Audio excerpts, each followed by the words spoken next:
misfits, one and all, to tonight's episode of Skeptic and Ranting. The great Delusion is here. Dun dun dun. Oh, That's still here? right. Oh. We love Bubbles. Sending so much love. Well, that's right. Where tonight we are watching a video called The Great Delusion is Here, and many will be deceived. Mwah, ha, ha, ha, ha. Ha.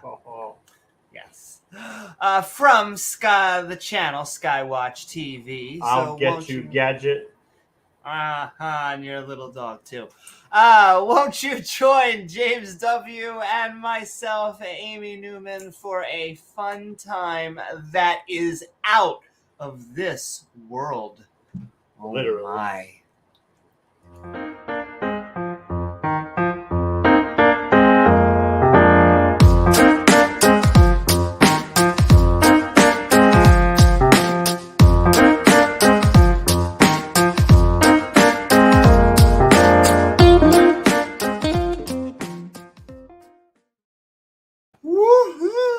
Thank you for joining us on the inner tubes. Please don't forget to like, follow, or subscribe, because then you gain access to that bell icon that, when set to all, will send you reminders to see our premieres, like our latest Ask Me Anything, and we will be doing another one very shortly, so see that, as well as our live streams. What is up, interwebs? We are a skeptic channel, admittedly, including the two schmucks that you see before you. However, after the opposing view and our own opening and closing statements, we will be opening up the floodgates, or rather the open mic, so you can tell us what's on your noggin about the topic, atheist or theist, liberal or conservative. Come as you are, just not on my sheets. There's much to aim for. Gotta make me do laundry. And what's up, Robert?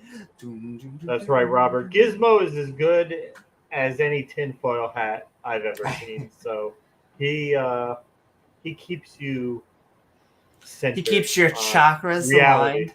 Yeah, with reality. Yeah.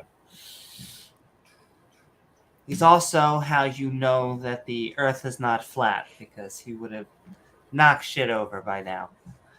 But this housekeeping is sponsored by our channel members, who can be found in the description, as well as our Patreons, who can be found at patreon.com/Amy Newman, including awesome Patreons like the fantastic Oz from the Atheist Roundtable, the Atheist Network Group, #Tangang, yo, #Better, the event which just occurred, and you should go on youtube.com/the Atheist Network Group so you can go check out all the fantastic content, great panels out there, as well as I think it took a short pause because I think there was a live one at Better, but we will also keep on hosting our LGBTQ panel on Tangang. So send in so much love, and send in love. A vegetarian bird, I see you out there. Hey, bird. I mean, look, James, it rains. It rains so much, and then you decide, fuck it, I'm just gonna eat edibles. Well, don't tell that to T-Rock, my opponent in the debate, because he didn't take that interpretation that 90% of YEC takes. Well, James, you can kind of like a pick your own adventure book. You have no one to really tell you you're wrong, unless you're debating. No reality to measure it up against, because it's all bullshit. Yeah, well, it's like trying to argue Lord of the Rings versus Harry Potter. I mean, Star Wars, Star Trek. It turns out that there's only one good answer, and that's we don't have good, reasonable evidence to believe a God is real. And also, Ian Davenport sending love. Thanks, Ian. Doom, doom, doom. He must be on Facebook. We got some kind of smiley face up there. Sending so much love, Thanks, Ian. And reminding us that we do have a Skeptic and Ranting Facebook page that you guys and gals can be posting the memes over, as well as our Discord. And so sending love to Ian and reminding everyone out there that creationist arguments are kind of lame. A watchmaker? Well, yeah, because we make these, and parts are naturally occurring. Funny how that come works. on, Amy. Evolution is like saying you throw a turkey in a pot of water, or a turkey leg in a pot of water, and expect a live turkey to come flying out. I mean, that is ridiculous. And I cannot believe that a PhD candidate said that. These gifts that the young Earth creationist crowd give us, we cherish them. They keep on giving. What is up, David? Saying hi. And also sending love to a grumpy old Cuss, reminding us that we kind of go bleep, bleep, bleep when we hear. I mean, they have normalized somehow in this country that the Earth, the universe, and they kind of bundle it together. Somehow the Earth, the universe, just everything. It's like a great plan. 6,000 years, no mileage. Cash. See, sold. But no, it's 4.5 billion years old would be the Earth, and then it's 13.8 billion years for the universe. Little bit of a difference. At some point, I have a debate coming up with Ken Hovind on human evolution specifically. Oh, my. So we'll get to hear how the Australopithecines, Homo erectus, Homo ergaster, Homo heidelbergensis, Homo See, I can't help it. I hear erectus, and I know that I think even Hovind makes a joke. This is why he should just quit being a preacher and just be a dad joke comedian. Is because, yes, I mean, if your natural impulse is like that and not to talk about Jesus, I think you're in the wrong profession. But we could just hear how they all live just all at the same time. There's no progression. They all live together. Nothing to see here. Yeah. Exactly. It's the poof model. It just goes God, goat. God, nothing, goat. Go gadget God, or go God gadget. But also, I'm seeing you. I love, like I said, there's two names that I specifically like to say in this community, and that is Stupid Horror Energy and Titan, your anus. So sending so much love out there. That's right, giggle. Woo, you said, oh yeah, let's hear about all the homos. Exactly, like I said. Just the fact that we name the different species of humans homo just to trigger Ken Hovind. But he's a walking dad joke generator, so he might as well just give in. Just give in. But also look at the trees. Sending you love out there. I'll show you a Homo erectus. I see a Homo erectus every day of my life. Yeah. But yes, sending love to a grumpy old Cuss. Sending love to Diana Smith. I was on a stream the other day, just ranting and raving about how amazingly the Abrahamic religion treats women. Spoiler alert, it's not well.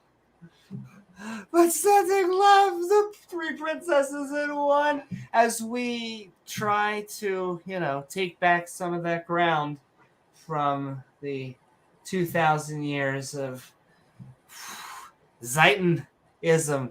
I keep on trying to emphasize on how, like, if Christianity is like the Coca-Cola of cults, and they really don't think that it is, but it kind of is. If a guy tells you to leave your family, to sell all of your belongings and follow him, my suggestion would be to get a different Uber. But, you know, we all have different priorities. David Run says, away very fast. Run up that hill. Amy, would you ever be interested in having a discussion with Orthodox Christian Jay Dyer? Absolutely. I would almost say, and I feel like I could speak for James and I both, that we kind of have this fatal attraction to people who disagree with us. Oh, and yeah. That we love it. The more that we hear something that is like, I'm sorry, what did you just say? We want to know. And if they have good evidence, then we want to know too. Because sometimes, and 10 times a day, we ourselves are wrong. And so, you know, we're just trying to get a better perspective. Orthodox Christians, you don't run into too many of them. They're not so prevalent on the YouTube debate sphere there. So that would be the so Eastern Orthodox. That is what was left over after. I'm trying to get my history because I really I didn't even know there was a Protestantism and a Catholicism until my late 20s. Like it was just Christian. So that was the after the fall of Constantinople. You had the Western Orthodox. That was where that ended. You had the Catholic Church over here, and you have the Eastern Church and the Western Church hanging out over here. And so, I would love to talk with any Orthodox flavor. They broke away from the Catholic Church first, about 1,000 years before the Protestant Reformation, before the second major break. Yeah, one of the you would almost say they're like the second tier institution because they're the oldest, but the Protestants are the most, especially in the United States, are just so most large. Prevalent. Yeah. Yes, though Catholics have a large sector in here.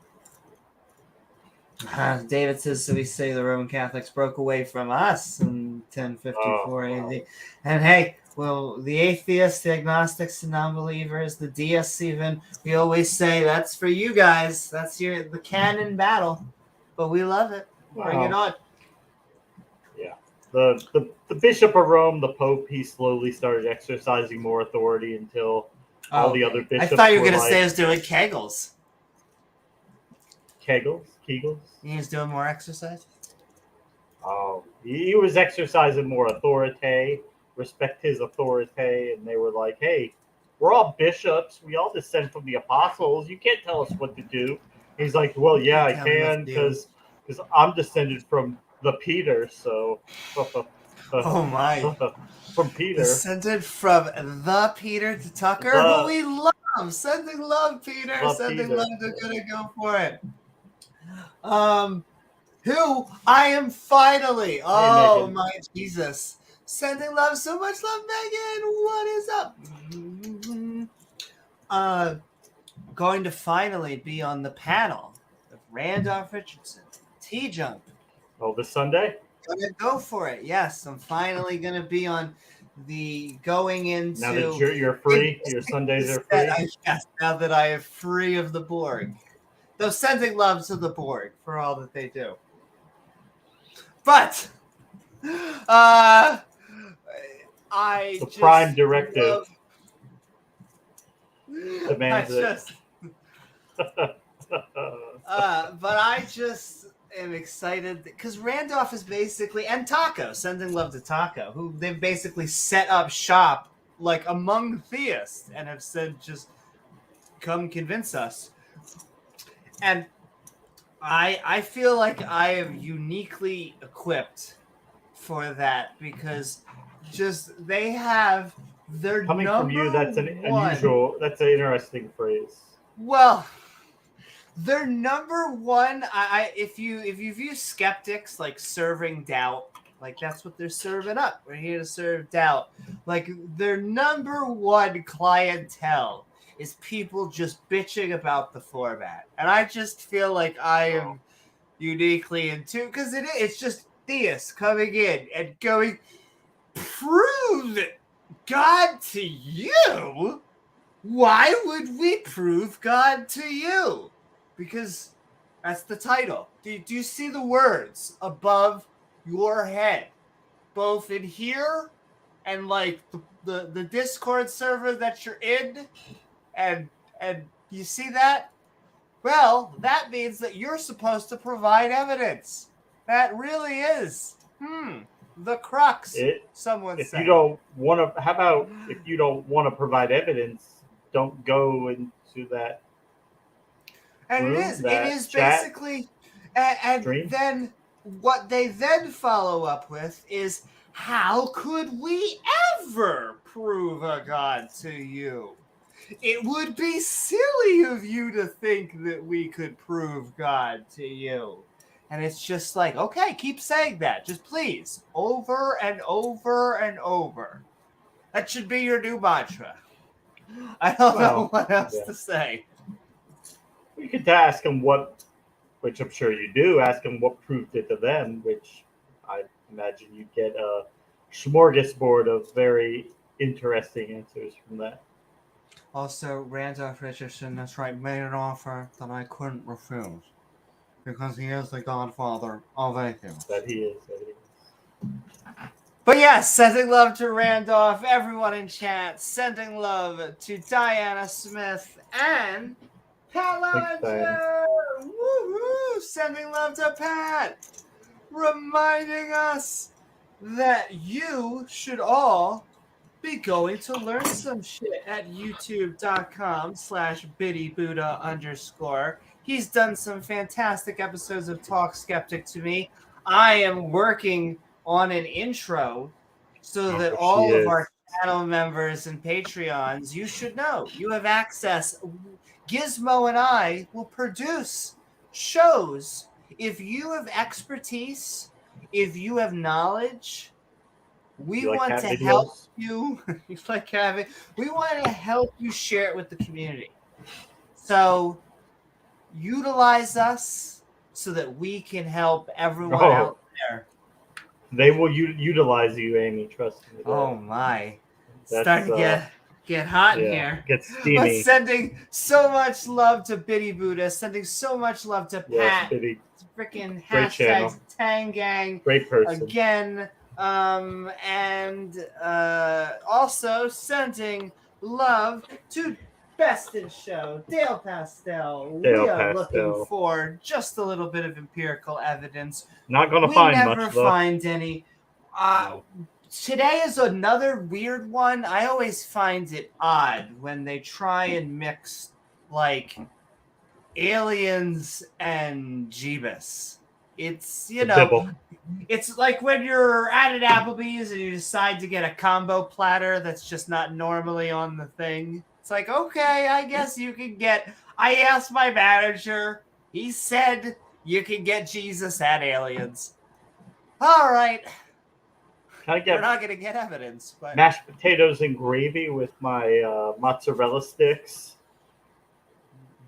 It is evidence-free, though. So and a big thing of boiled ketchup to dip it in. Oh my!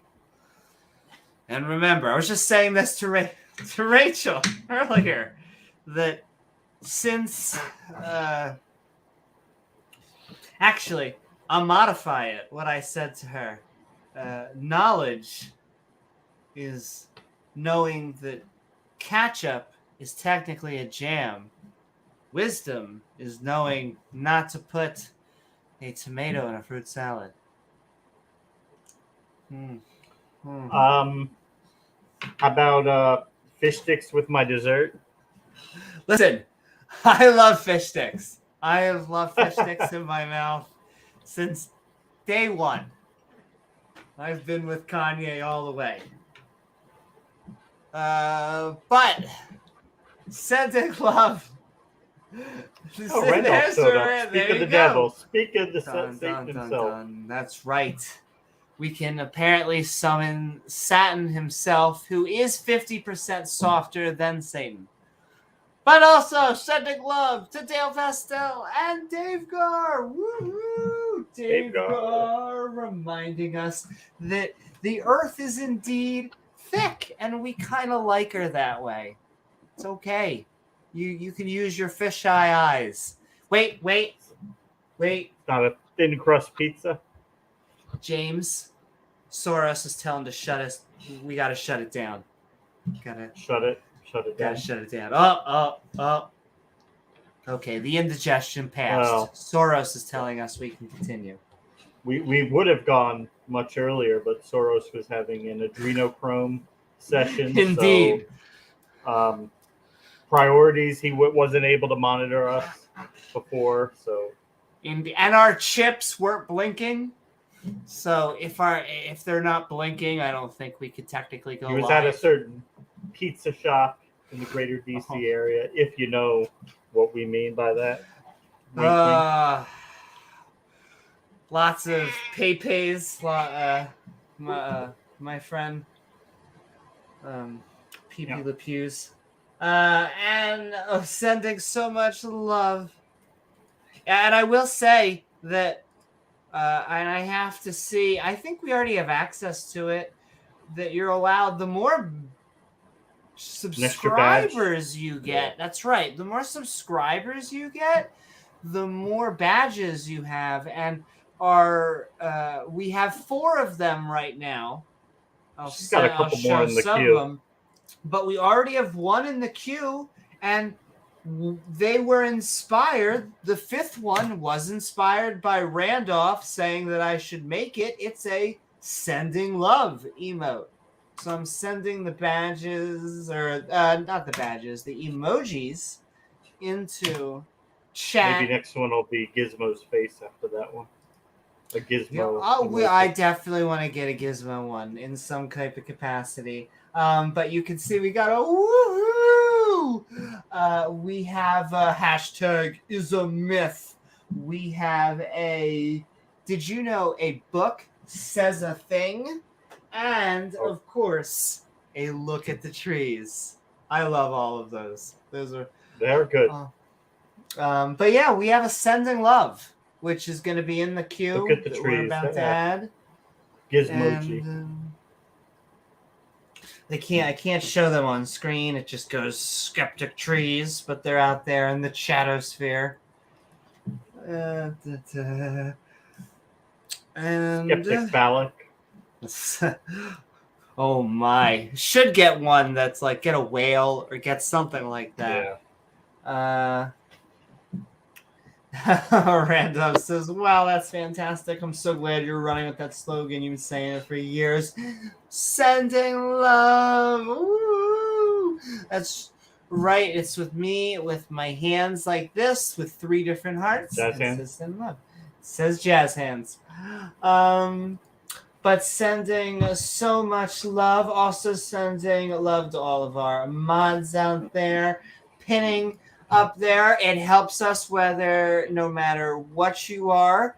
I will say that you gain access with channel members to all sorts of special things like emojis, as well as the badge system, which you gain as you just continue to be a member. You evolve. As you evolve. And the badges do evolve. They don't even change colors. They evolve, but the best way to help us is actually Patreon. They take the least amount of money. So sending love to Robert out there, who sends us love back. And and thank you all for the continued support, as well as Scott Duke. Woohoo!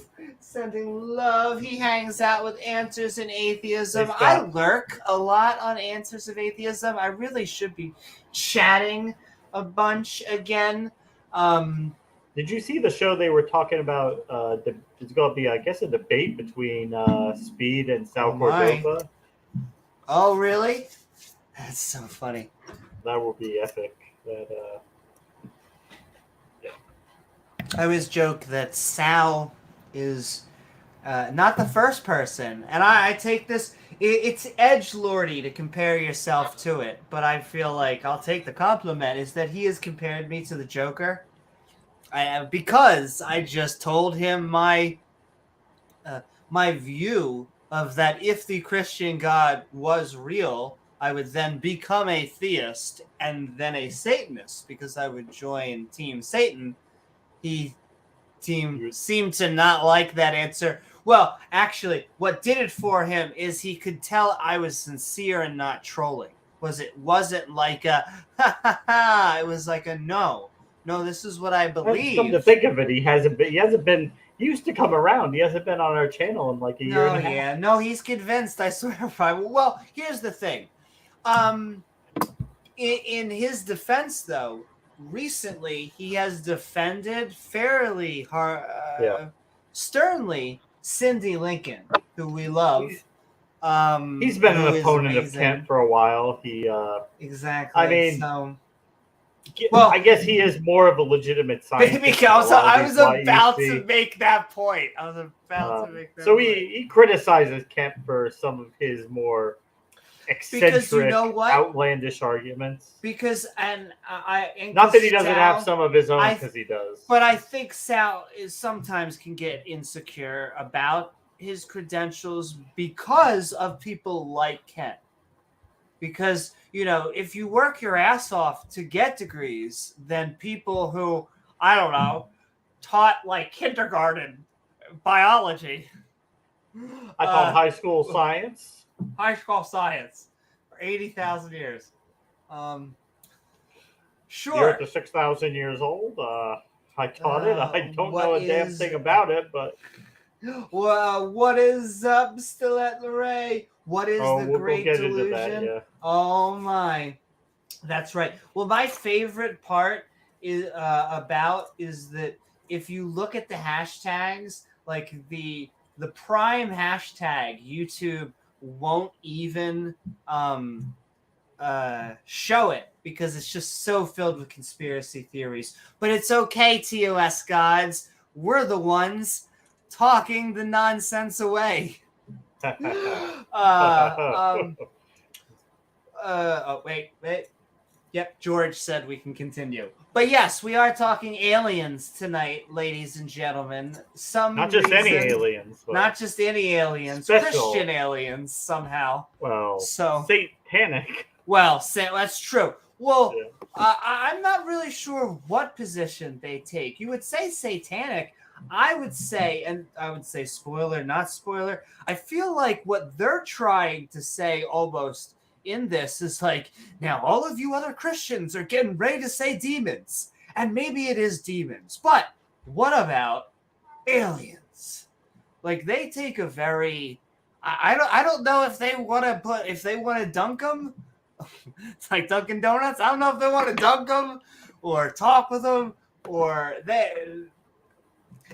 Like I said, it's almost like they're trying to be contrarian, yet they can't avoid the fact that they're kind of, once again, I'm using it for twice in a row now, Zeitans. The Great Delusion in general is an idea in Christianity that in the last days there'd be a falling away where people would en masse abandon Christianity or would pervert Christianity so much. It's called the internet. To the point where it would no longer be Christian. And Christians have always thought this was on the cusp because religions are always changing. They're always evolving. There's always new beliefs coming in. There's always new practices and ways of doing things. And so the more conservative, more traditional ones of the sect view the new beliefs and practices as apostasy, as not truly Christian. Yeah, so this has gone on for 2,000 years. But, so of course Christians today are looking at things that are happening and they're just waiting for this strong delusion. A lot of them think it's evolution.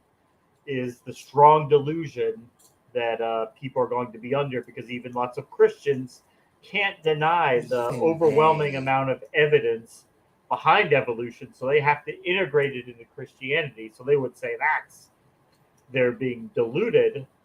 Now there's a passage that says that God will be actually the one sending the delusion, because these people were open to different interpretations, because they were not firm in their faith. God allowed them to fall for this lie, because they were open to it. So God just gave them enough rope to hang themselves with. So there you go. But he's the good guy. He's the good guy. He doesn't mess with your free will. He's the good guy. You have free will until you drown. Then your free will is a little bit. But anyway, he loves you, but he will kill you and do mean things to you after you're dead. But he loves you. Thank you, Georgie. And also sending love to Scott Duke, reminding us that, God did not poof animals for our existence. I really want to understand the poof model better, because it can't just go God, nothing, goat. God, nothing, goat. Already there. We're already there, Kill Doggy. I feel like step 2 needs to be filled in more. Like a Kill Doggy here. We're already there. Kill Doggy. Thank you, Stiletto and Robert. Not saying it's aliens, but it's aliens. But also sending love to Scott Duke and sending love to Regos, reminding us we have a skeptic Bible study. We are in Deuteronomy, and it's just so packed filled with wisdom. And we, got really excited and killed an interfaith couple. Good to see you out there, Beamsy. Just continue lurking. What's up, Beamsy? Or Movin. And also sending love to Regos and sending love to the fantastic, the fabulous, and wonderful Rachel Holland. Thanks, Rachel. Reminding us that God would never have us take slaves from the nations around us. That would be terrible. That would be objectively wrong, James. Amy, did you get that memo? Yeah, and it's funny. We'll go ahead and make sure you get another copy of that memo, Newman. You feel like it could have made it into the 10 Commandments, like thou shalt not rape, thou shalt not own slaves. There were so many other important things to put in there. Like I know, exactly. Worshipping other gods, and keeping a Sabbath that nobody keeps, coveting. Very important. Bearing false witness, which they do all the time. But sending love, Rachel. And sending love, Senator Cato. Senator Cato. Reminding us that we kind of enjoy the separation of church and state, hopefully now more than ever. Because let me tell you, these fundies, it's never going to be your religion that's in control. Well, it's going to be... unless it's them. Yeah. Well, and even then they schism. What happens is two of the fundies get in a disagreement. They disagree about some passage, and then sooner or later they're back at it again. Stabby, stabby. Yeah. Religion. So it's better to just have secularism, at least in a government. Just nice and neutral. And also sending love to James Wolfe. Thanks, James. Reminding us that we kind of have, it's a little bit of a midnight ranting. And oftentimes you won't see the daylight until the end of the episode. You will see it, though, often enough. That's true. You will see it. And sending love to last but not least, the universe, the galaxy in the palm of your hand. Sending love to Matt D. Thanks, Matt. And reminding us once again, 6,000 years, just tell us how to make a galaxy. That's really all I want to know, is how you make a galaxy in 6,000 years. You put a few stars here, a nebula here, a quasar or two over there. Some dark energy here, some dark matter over there. It's easy. It's easy. All the deities are doing it. Yeah, all the deities are doing it these days. And all they do is get angry. They just say that's not a fair question. Even though that is literally what physics answers. Those are the only fair questions. But thanks. Even though they want to know, okay, tell us exactly what happened with this singularity. Where did it come from? What it was? What it did? How it worked? Give us all the details. If you Who can't it was give us, dating. yeah, if you can't give us all that, then insert God. And all right. Insert I Ralph. just want to insert. That's right. Sending love to even our theist brothers and sisters out there. And we love opinions that disagree with our own, even though I do, we're trying to get you on Team Skeptic. I know a lot of theists actually consider themselves on Team Skeptic. Beamsy, I consider him Team Skeptic. Oh, Amy Newman was Team a reality. changer her orientation. I just like to hope. My goal is just making everyone just a little bit more pansexual. Just a little bit. But yes, kind of a bit more. Just sending love. But a cough. Sending love to all of our channel members, sending love to all of our Patreons, to all of our mods, the people who chat, and of course, viewers like you who make this channel even possible.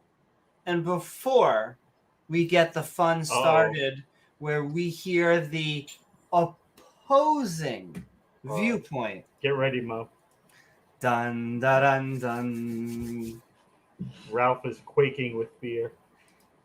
Oh my, I like to be quaking in boots.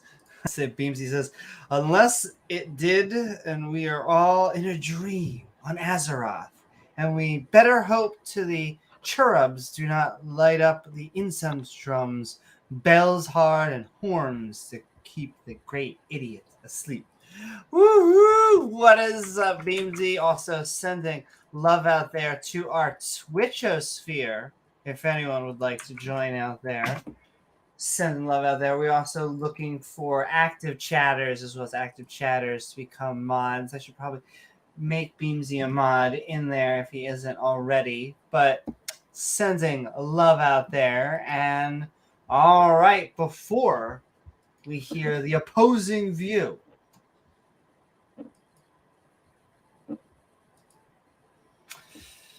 Oh my, oh my, oh my. Oh bye, oh bye, oh bye. In this pie.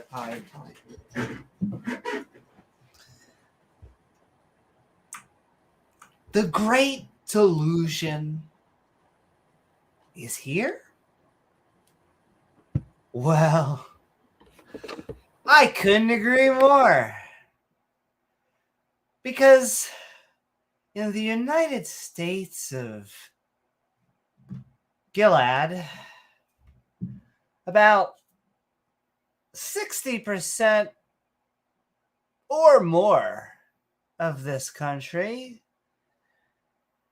thinks that Rabbi died, decomposed for 3 days, and then drifted away to eternal band camp.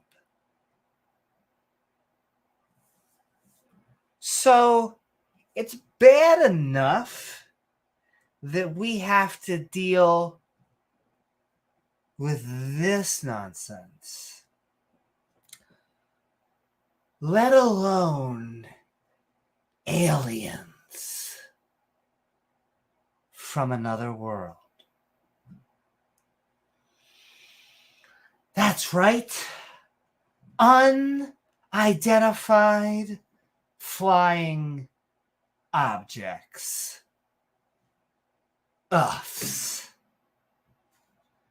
However, at least for once, we're not in the realm of the supernatural. We normally talk about demons or angels or giants or sometimes gnomes who I think fought hard in Vietnam. Whatever. When it comes to aliens, these would be beings that evolved. Yes, evolved somewhere else and then decided to say hello, which BTW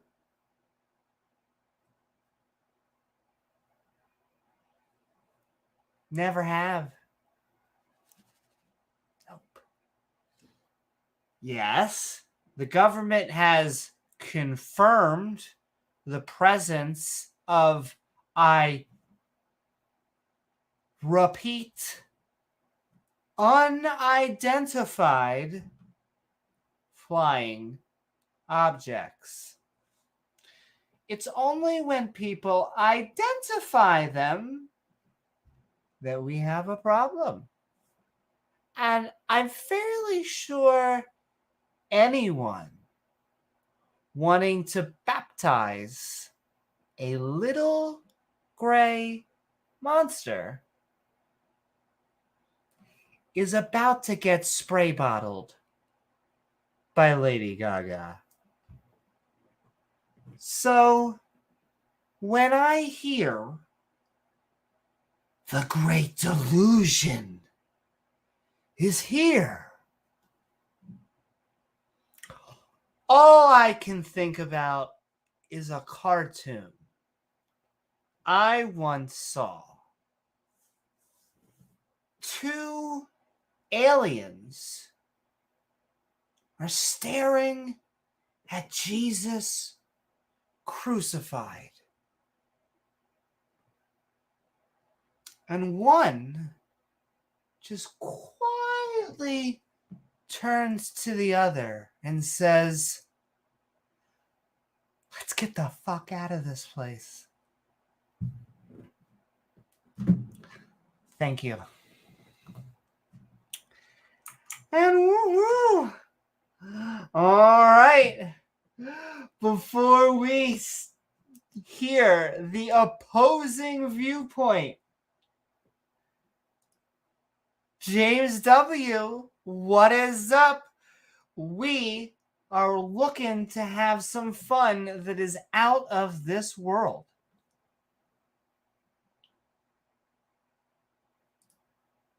Oh, think you muted. I beat you to it.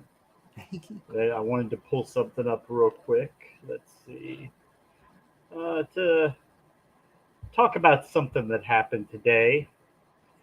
And that was that somebody decided to blow up the Georgia Guidestones, a monument that's been sitting in Georgia for over 40 years. And this is directly tied to this Christian conspiracy theories that we see so pervasive throughout our society, predominantly Christian. And this is a monument that was erected in late 70s, early 80s. It has some inscriptions on it in various languages.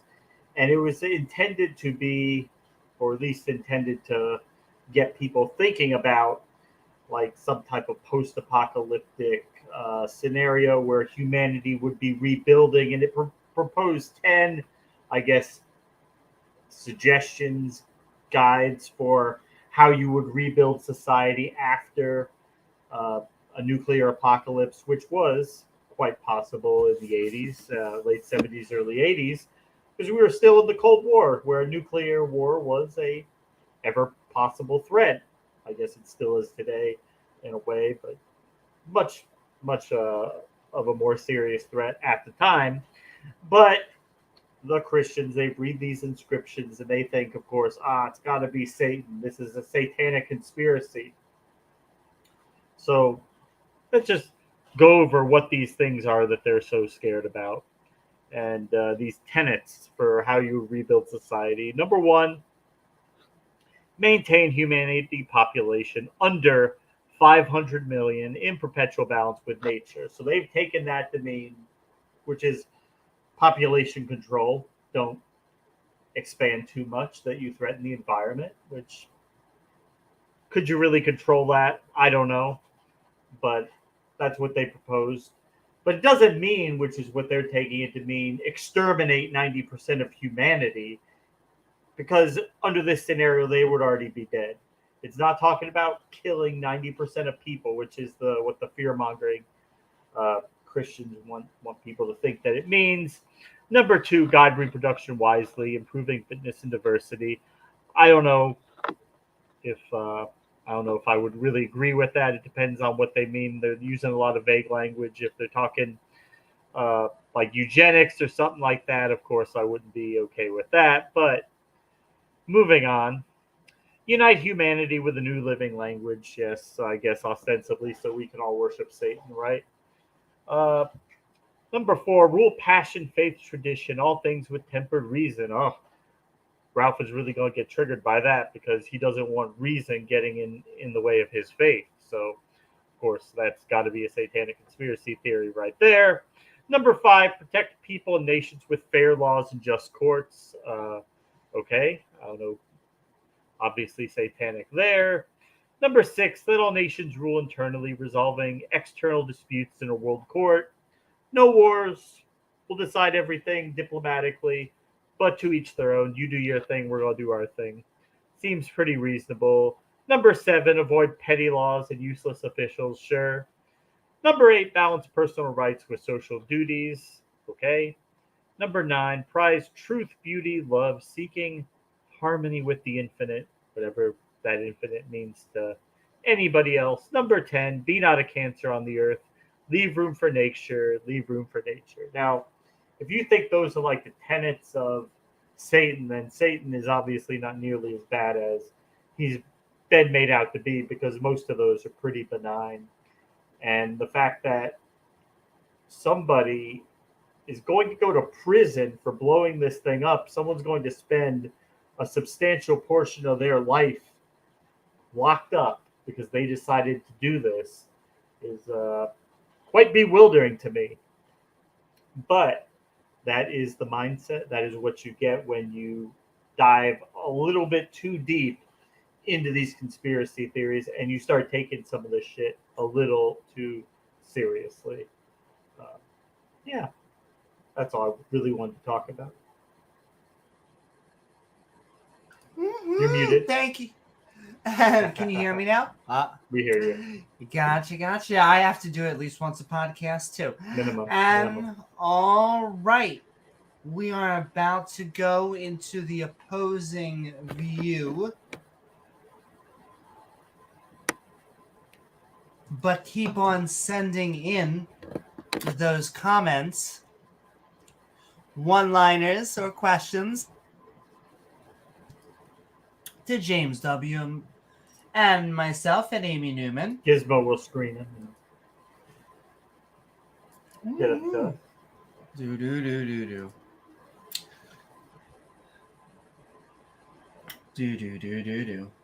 No. Just gotta do another jazz hands while we tee up the opposing view. Tee it up. Cue it Oh up. my. Fire in the hole.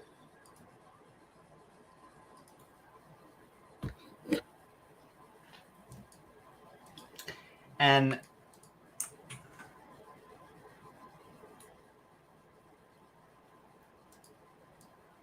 right.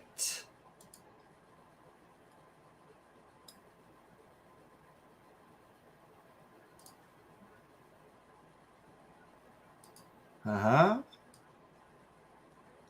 Uh-huh. Can you hear this? SkyWatchTV, I'm Joe Horn. Yes. The world received the Ooh. start of the official... Then we begin. The great delusion is here. Dun, dun, dun. Dun, dun, dun. The fun begins. Welcome to SkyWatchTV. With Ed Sheeran. Horn. With the Ed world Sheeran. received the Exactly. start of the official disclosure of UFOs in late 2017. The government finally admitted publicly their involvement in the research of what they're calling unidentified aerial phenomenon.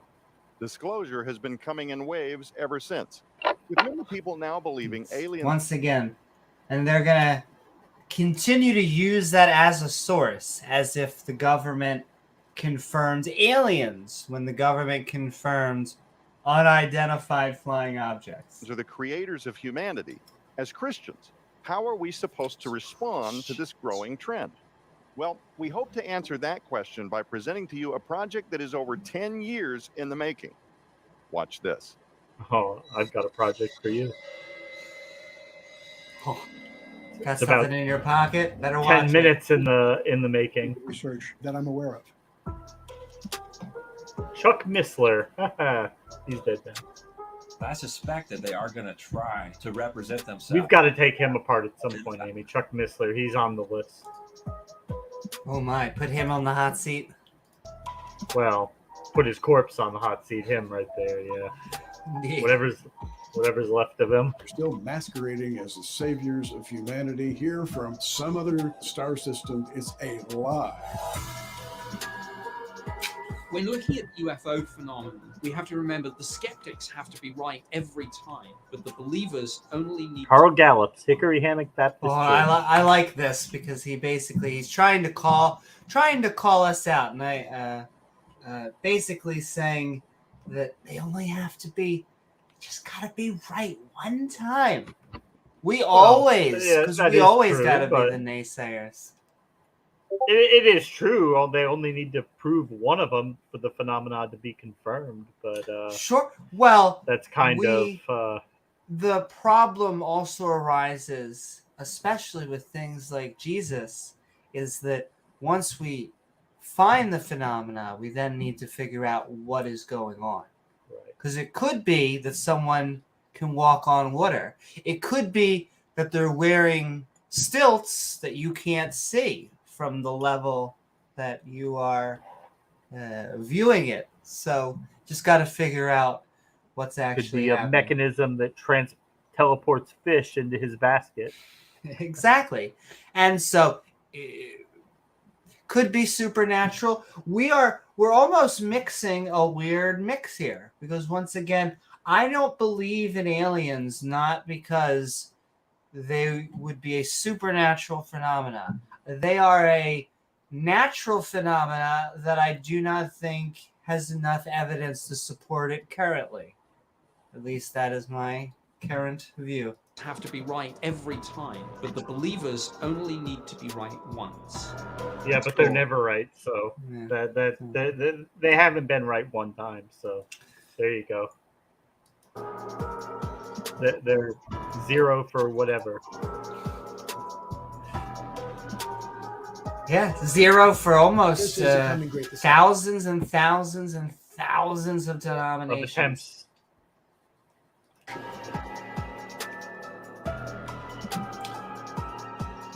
Look, I will say, and I've said this, you've heard me say this for many films, though. This is my gold star for non-linear editing. As someone who has, I believe, a little bit of love for the industry, always could appreciate. Nonetheless, just means they got someone good in the tech department. Maybe Steve from DL. This is ultra-dimensional, extra-dimensional, and I love quite this possibly what the Bible describes as angels and demons. Yeah. How would you know that, though? Ooh. Nephilim just- connection. He knows that Nephilim. because he pulled it out of his. and are beginning to Nephilim-free connection. our military assets. We're going to have official disclosure of the UFO alien presence. We are? Yes! We got it, ladies and gentlemen. Who knew it was on YouTube?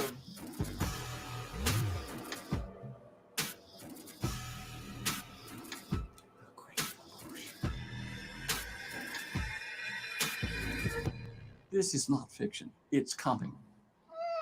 Kind Welcome of back to fiction, though. SkyWatch TV. We're in studio today with the director Did they of have the newest permission to SkyWatch come? Films documentary release, I don't think they did. Delusion, the second coming of Earth's oldest enemy, Mr. Josh Pegg. Hey, Joe, thanks for having me. He is their oldest enemy, really. Tom Horn, who along with myself not only produced the film, but have been archiving footage for its use for over a decade. I'm sending love, none of your business. One day, it's going to be. I just have.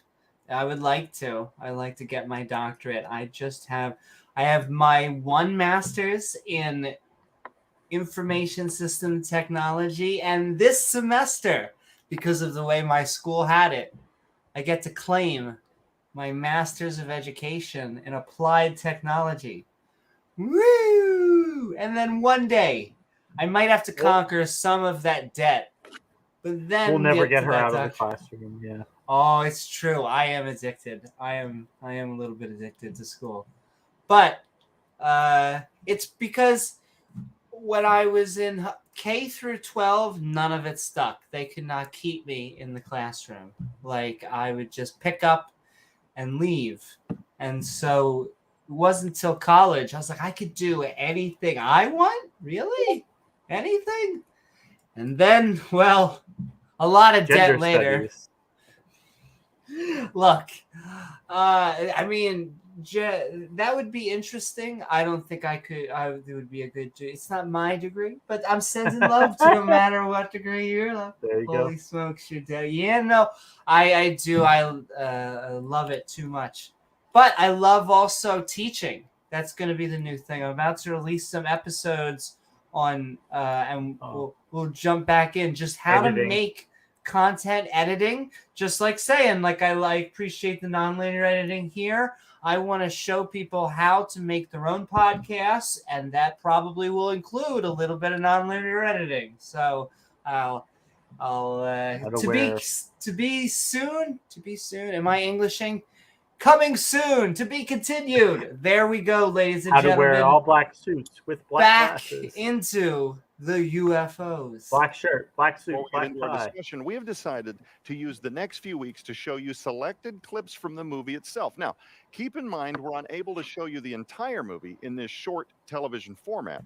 And here in just a bit, we're going to reveal how you can get a copy of the full-length film. But first, watch this. Oh, we're gonna watch. I love this just because, once again, it's just like, but wait, there's more. Like you do on Like- either an Like one of Bob SNL or Larson's. well, I would even say almost like the talk shows. This is what they do. But yeah, Okay. whoa. If you talk publicly about an event after it happens, you're in competition with every other opinionated voice on the matter. But if you talk about Yeah. an event before it happens, there's far less competition.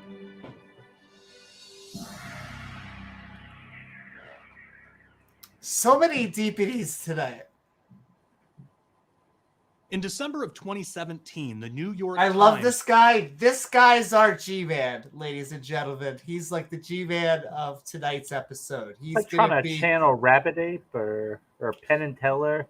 He's basically like, because there's a bunch of guys, but this guy's like the official Christians. I'm trying to make aliens appeal to you. Does he kind of look like that avatar of that one guy, Harry Ness? He's in our chat sometimes. A little Kinda. bit. Yeah. What is up, Professor Margor? Ran a story officially confirming for the first time ever government research into UFOs through a secret Pentagon project called the Advanced Aerospace Threat Identification Program, or ATIP. Not only was just the tip. I know. I can't even help it. This is really where our brains go. Just the tip. All right, we found the UFO, but he only allowed just the tip of his ship in, so we're good. The existence Amy, of is that all you got? Come on. If I'm going to be probed by aliens, I expect the full. I want to speak to the manager. Amy the Karen from Earth bitching about the probing. Excuse me. I have been on this ship for under 15 minutes, and I already want to speak to your manager. UAPs confirmed, but so also was the fact that the government has no idea what these objects are, only that they're in our airspace. Yeah, that's really the important part. That's really all you should be talking about. I almost got Canadian for a second. You really just need to say that it's unidentified, because once you start identifying it, you better have some good evidence, or I think the scientific term is you're full of shit. Space and are probably beyond anything human beings could manufacture. I'm holding in my hands the Office of the Director of National Intelligence. Why is he holding in his lap, though? Is it covering something? Seriously. I wonder what's behind that paper, Amy. I just like how we basically have prop comedy. He's basically doing what I'm doing right now. Do we have a Gavin situation here? Oh, yes, we do. You can't look any lower. Thankfully, reasons. Thankfully, it's in the right spot, covering up anything. Highly anticipated report, preliminary assessment, unidentified aerial phenomena, which had everybody highly anticipating what that report might say. And yeah, of course. So there's a classified version of that report that we don't get to see, and there's a public report. So here's the thing: you can speculate endlessly about what might be in that classified report, but that's not really going to convince where anybody. JFK is living right now in the redacted. I mean, there's some interesting things in the report that if you go through it, it's remarkably short, but I mean, basically it just tries to say that it tries to rule out a few possible explanations for these phenomenon, and that's about it. What it says in the classified version, which is a little bit longer, that only the Intel chiefs and the Intel committee members have seen. You could speculate endlessly about it, but yeah. And so they shall. Things that came out of this that are historic in the sense that our intelligence departments for the U.S. government are now. Also, I like the ominous music in the background. That also helps sell it. That 147 cases of UAPs, unidentified aerial phenomenon, or more commonly known as UFOs, that have been. And I love this because, wow, great. This is, I don't know, could be dust on your radar. I love this shit because it's just graphics, but. Yeah, it's so detailed, right? American jet pilots and military personnel on radar, sonar, that these devices are actually real. Indeed. Now, what's interesting is that's the first time I know that the government has admitted that the phenomenon, commonly known as UFO, is real. It's not a figment of people's imaginations, and in most cases, it's not. I'm pretty sure they've been saying that UFOs are real. But once again, you are basically replacing UFO for alien. It is almost like they are saying the government has confirmed aliens. The government has not confirmed aliens. swamp gas or some of the other kind of stuff that Project Blue Book and the Condon Report. See, notice Honda this. report? This is what we don't see. You see this right here? This graphic that we all know is fake? This is what we should see, but we see specks instead. Years ago did, which has always been thought of as a kind of cover-up for the UFO phenomenon. Sup, doorknob hub? They don't Now know. our government is telling us Yeah, the that condom report. we do not know what it is. In fact, they're saying at this point they can't even determine how this technology could operate. It breaks everything we know about physics, about aeronautics, and most of the lawmakers. So what do we say when we don't know something? God. Apparently. Alien. God. That have viewed the full report, which the public has not been allowed to see, that also includes top secret information, are admitting that they highly doubt that this is China or Russia or somebody else that have somehow came in Right. to And it probably isn't. beyond physics capability of air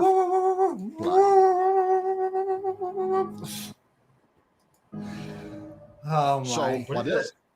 Well, they are literally Looks like that ride at the on there, The fair- the Gravitron or whatever. explained. Oh man, now it just makes me want to go. I'm sorry. Give me just 1 second, please. Everyone, amuse me. Humor her. To extraordinary, beyond physics capability of airflight. So what is it? Humor her. Well, they are literally officially saying it's unexplained, and for the time being, unexplainable. Yeah. Okay. He did. Yes, exactly.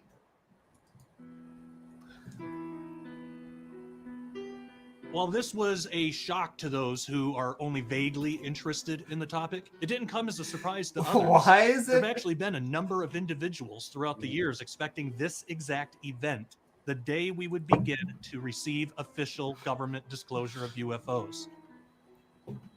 Well. I remember as a child, the topic of UFOs and extraterrestrial life wasn't really discussed. Really?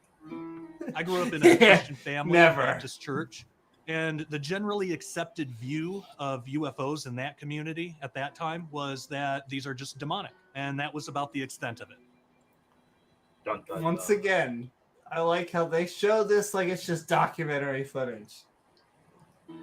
Growing up, I still held on to my curiosity, and years later, I began hearing of Christian pastors, my. authors, and speakers that were discussing the UFO phenomenon more in depth.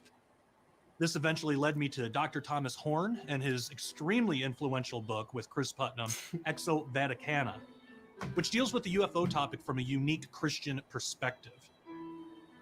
A short True while picture. after that, I actually had the opportunity to work with So Tom. there's always like different perspectives that religion will take on it. So there's going to be that one Continuing on into take that says, "Oh, it's all demonic," but like religion tries to integrate everything. So there's going to be that take that says that, "Oh, these are just other beings that God created." So, hey, they're God's children too.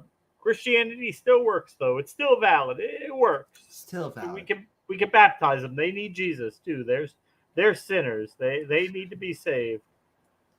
Well, I mean, it has to go like only one of two ways, right? Like if either you dunking that alien, or you got to get rid of the alien. That's really the one of two ways. Jesus, he hops planets. You know, he's the savior of all these different planets, and he goes around. Captain Jesus, he's a savior. He's gonna baptize aliens back to zero or something. today. I've had the chance to personally ask experts in the field, both secular and totally Christian, straight, what man. their Right there. opinion of the UFO phenomenon was. I'm totally straight. Now, Super this is straight. anecdotal, but when the Straight topic as Jesse Lee Peterson. First of all, that was the most honest I've heard, which was, this is just anecdotal. Anything that he's about to say, I agree. Disclosure came up, typically the secular experts would say something like, we got to push for it, but we don't know when it's going to happen. Push but for the it, Christian Daddy. ones, while there wasn't as much of an emphasis on putting pressure on the government for it, would typically say disclosure is going to happen and it's going to be very, very soon. Chuck Missler. We actually have some taped footage of some of these experts predicting this day of disclosure from around a decade ago. And actually, sending love to James In fact, as Haynes far as out I know there today, in the footage Facebook, from the Facebook community. In Oh, fact, yeah, I another am Facebook viewer. going to send the link out there so anyone can join us and post memes. Boom. Numerous memes. And cat alert. That's right. These We got tapes, Penelope over there. the last surviving interviews from Chuck Missler, Noah Hutchings, and Chris Putnam, who have since passed Boom, away, but boom, were all boom. very well known on the Christian side of the UFO discussion years ago. Throughout the years before and after the huge success of Exo Vaticana, Tom Horn and his son Joe were planning to produce a documentary dealing with the UFO question. All right, so it's a very simple question. Okay. What are UFOs? Oh, so you can tell it was really serious by the subtle audio change. That was like, we're super serious. Recorded all the interviews, but throughout Music the decade change. between then and now, new projects and developments in the world that required immediate focus kept coming up, as the UFO topic kind of seemed to die down a little. We always figured that we would end up using those tapes someday, but wanted to wait until the time was right. So here we are now, after the official of disclosure, I agree. and it is absolutely time. As soon as I got Okay. the green light for this documentary, I began going through hours upon hours of footage and interviews from all those tapes. And on top of that, I wanted to conduct interviews with some of the same people now a decade later, plus some new guests to get to the bottom of what's really happening with UFO disclosure, where it all started, and where it's headed in the future. To do this right, we really have to start at the beginning of this whole investigation. We must go with Tom back Horn and Chris Putnam to the traveling future. to Mount Graham to ask Vatican officials about their enormous infrared camera named Lucifer. Lucifer. Can I tell you, they make way too big a deal of this. I guarantee you. Whoever, if there really is a Lucifer, like just camera system that is just about, spoiler alert, an infrared camera, then they were just a giant troll. That is funny, and they make way too big a deal out of this. Continue.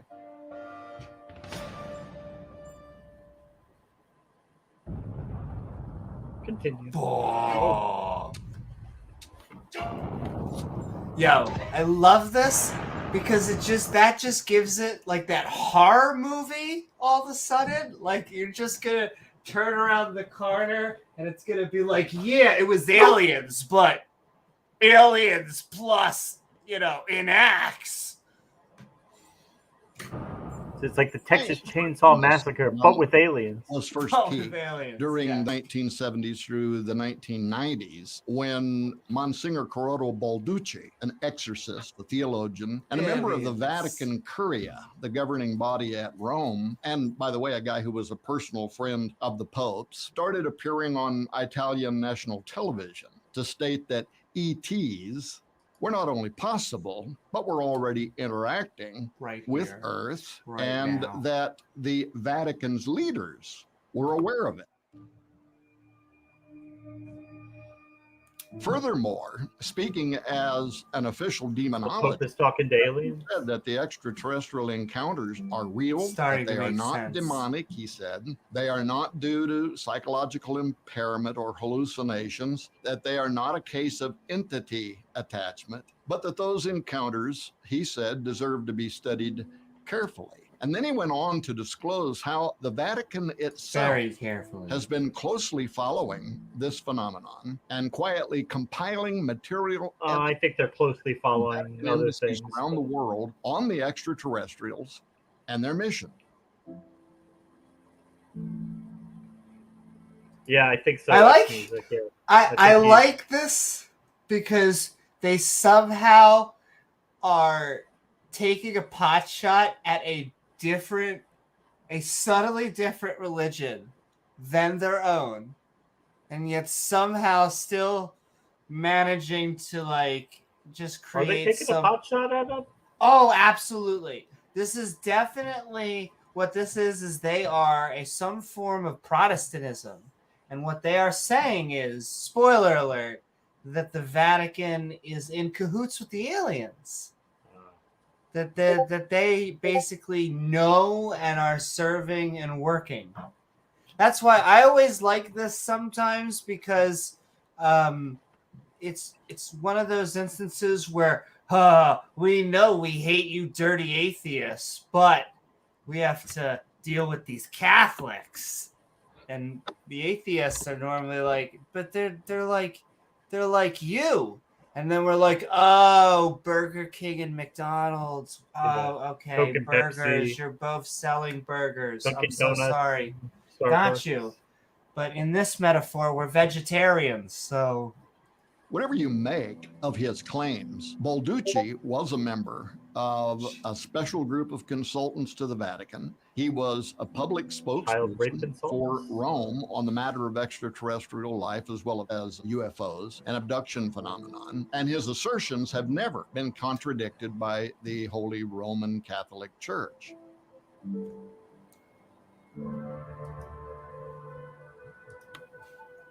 Tom Horn and I went to Mount Graham to get to the bottom of what the Jesuits are doing up there. This is the question that everyone's asking. We need to go find Hi, out this what is they're Tom doing in the Horn. I'm here with Vatican. my good friend Oh, Putnam. did they get to the bottom We're of at it? the base of Mount Graham in southeast. I guess they got to the bottom of it, Newman. They figured out what them damn Jesuits are doing.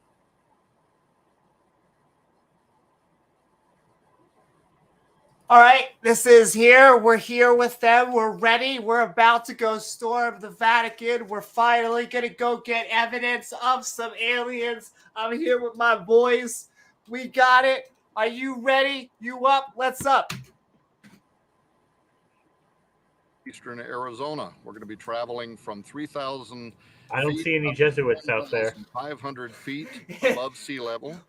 We're in their through retirement twists and homes. turns up a very dangerous looking road with no guardrails on it, and we are on our That's way okay. to We the still got Very this. dangerous. observatory, the Vatican's Right astronomical there. technology telescope, where we're going to be meeting with the Jesuit, and we're going to be talking to him about A the live Jesuit, really? study of deep space, We got a dude. especially as it involves astrobiology. What else are we doing? Well, I think that we're going to We're have a meeting with also an engineer eating today who's going Lunchables. to explain to us some of the details of how the Large Binocular Telescope works. Pickles in pouches. Particularly the details of the instrument they call Lucifer. Yeah, that's actually called Lucifer. It's called Lucifer, and it's used as an infrared gathering device. And I think it's very helpful when you're looking into deep space, trying to find Earth-like planets. Oh, they have Dish Network, though. The Lucifer device has generated a lot of controversy from using a name that is classically associated with Satan. Has it It's though? actually an infrared camera.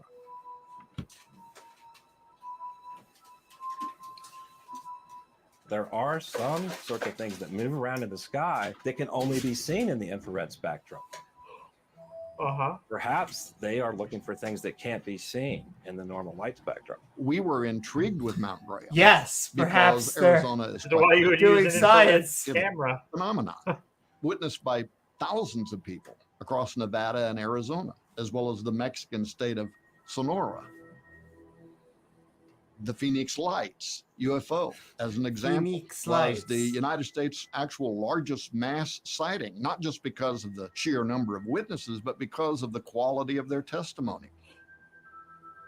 The testimony was. For instance, then acting Governor Fife Symington even testified in writing, quote, between 8 and 8:30 on the evening of March 13, 1997, during my I second was term as at governor of Baskin Arizona, Robbins. I witnessed something that defied logic and challenged my reality. A Buy massive one, get one free. delta-shaped craft, Yes. silently navigating over the Squaw Peak in the Phoenix Mountain Preserve. A solid structure, rather than an apparition. It was a Borg dramatically flagship. large, with a distinctive leading edge embedded with lights as it traveled the Arizona skies. I still don't know what it was. As a pilot and as a former Air Force officer, I can say with certainty that this craft did not resemble any man-made object I had ever seen. So is that Documented identifiable? activity like that suggests something inherently strange about the area, begging the question, does Arizona host a dimensional portal? A wormhole? It must. It's starting to make While sense. extra dimensionality We is found it, ladies and gentlemen. I thought it was the Arizona Bermuda Triangle. holds a dimensional wormhole. I knew Not the it. Bermuda Triangle? No, it's not the Bermuda Triangle. It's specifically Arizona. possibility. Needless to say, the Arizona area provides kind of a uniquely hospitable climate for the well-yoked marriage between Jesuits and extraterrestrials. One day you are enjoying that dry heat, and the next you're in another dimension. With I hate it. Jesuits. With Jesuits, I hate it when that happens. I think because of the Catholic system, because you have the mixture politically, syncretism, but their approach to reality is not just biblical alone. Spooky. For them just to come out and say, we embrace this, they're there, they're real. I say they're real. I say they're really, really there. There's no question about that. I agree. I think Jesuits are real. I will put that claim on the line. I believe they exist. I would even say I bet money on it. The issue is what they are. When I don't see them in any way even suggest, hey, these What could be are really they? fallen ones, We demonic, go radical. to the Vatican to find out. What are you, sir? Sir, what are you? Evil, bringing deception. When I don't see that in the discussion on their end, it's either they themselves are highly deceived, or is there internally acceptance? Have they engaged? Have they heard? Now we don't have just contactees. We have all over the world contactors that are looking to engage, looking, wanting. For anyone, even a Catholic priest or a Catholic astronomer, to say these are morally superior beings, we have to back up and ask the question, how would you know that? How would you know they're any beings? Obviously, they're revealing themselves as superior. They can outwit humanity. They can. Also, I kidnap love humanity. the absolute stereotypes nonetheless. You can't help it. The green, big Can't help head, it, can you? gray skin sometimes. Just Internal Sexual genitalia. things to humanity. But tell us explicitly what you are, who you are, what you're made out of. And they're not giving us that. Well, my name's Bob. Welcome back to SkyWatch TV. We're going to show Hey, Ed. you can Made get a a copy of the pasta full-length and documentary, The Great bacon. Delusion, along I with like several bacon. other groundbreaking materials on the discussion of UFOs, aliens, and the second coming of the Earth's earliest enemy. But when we come back, we're going to talk with the film's director and producer. Stay tuned. With the official disclosure of UFOs, Gizmo did not produce moving this ahead, one. very few will be prepared for what is coming. The Oh. answers are now available. Are you in Get prepared? prepared. groundbreaking new SkyWatch Films I'm about to documentary be. DVD, over 10 years in the making, entitled The Great Delusion, the second coming of Earth's oldest. Can you get that on Ken Hogan's website? Thomas I Horton. think so. Next to his Part DVD? 5 series, next to his DVDs. How to get people to pay the DVD number one? How to get people to pay for something that's available for free online? I also like this. Yes, you need to be super prepared by buying this DVD. It'll totally make you ready for the aliens that are about to invade. That's For his kosher. documentary-style expose on Rome and the DVD, Star God. It's and the Satan. Star Dun, dun, God, dun. and the late Chris Putnam's Vatican presentation on Astrobiology. Astrobiology and Dun, the dun, Vatican dun. ET. Vatican working with Satan. Josh Peck's new documentary. That is The a Great subject Delusion. I definitely know they know nothing about. Josh's pecs. reveals for the first time why the Vatican is in possession of a telescope named the Lucifer device, why the ancient and mysterious I'm sure Anasazi they don't call it suddenly that. disappeared from the historic record, how alien abductions might be connected Yeah, I to the wonder sixth chapter of the if someone, because like, let's go back just for 1 second. Hold on. Because once again, the large, ignore this letter, ignore this letter, ignore Yeah. this letter, utility, ignore.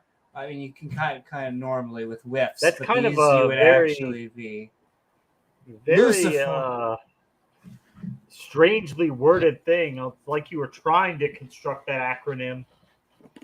Well, I mean, acronyms aren't hard to create. You could sit there when you sit down and want to create one. You can do so with almost anything. Not to once again to get really really nerdy. In my own story, I have ARC, the Agency of Reconnaissance and Knowledge. They are literally archangels. You can play with words all day, but Lungbung, Lungbutsukenakombo, or whatever, is not as great as Lucifer. So it's kind of sexier to just say Lucifer, I guess, and just scare the shit out of, I don't know, someone really stoned at 3 a.m. Like, And how about yet- this? Person investigating new information systems.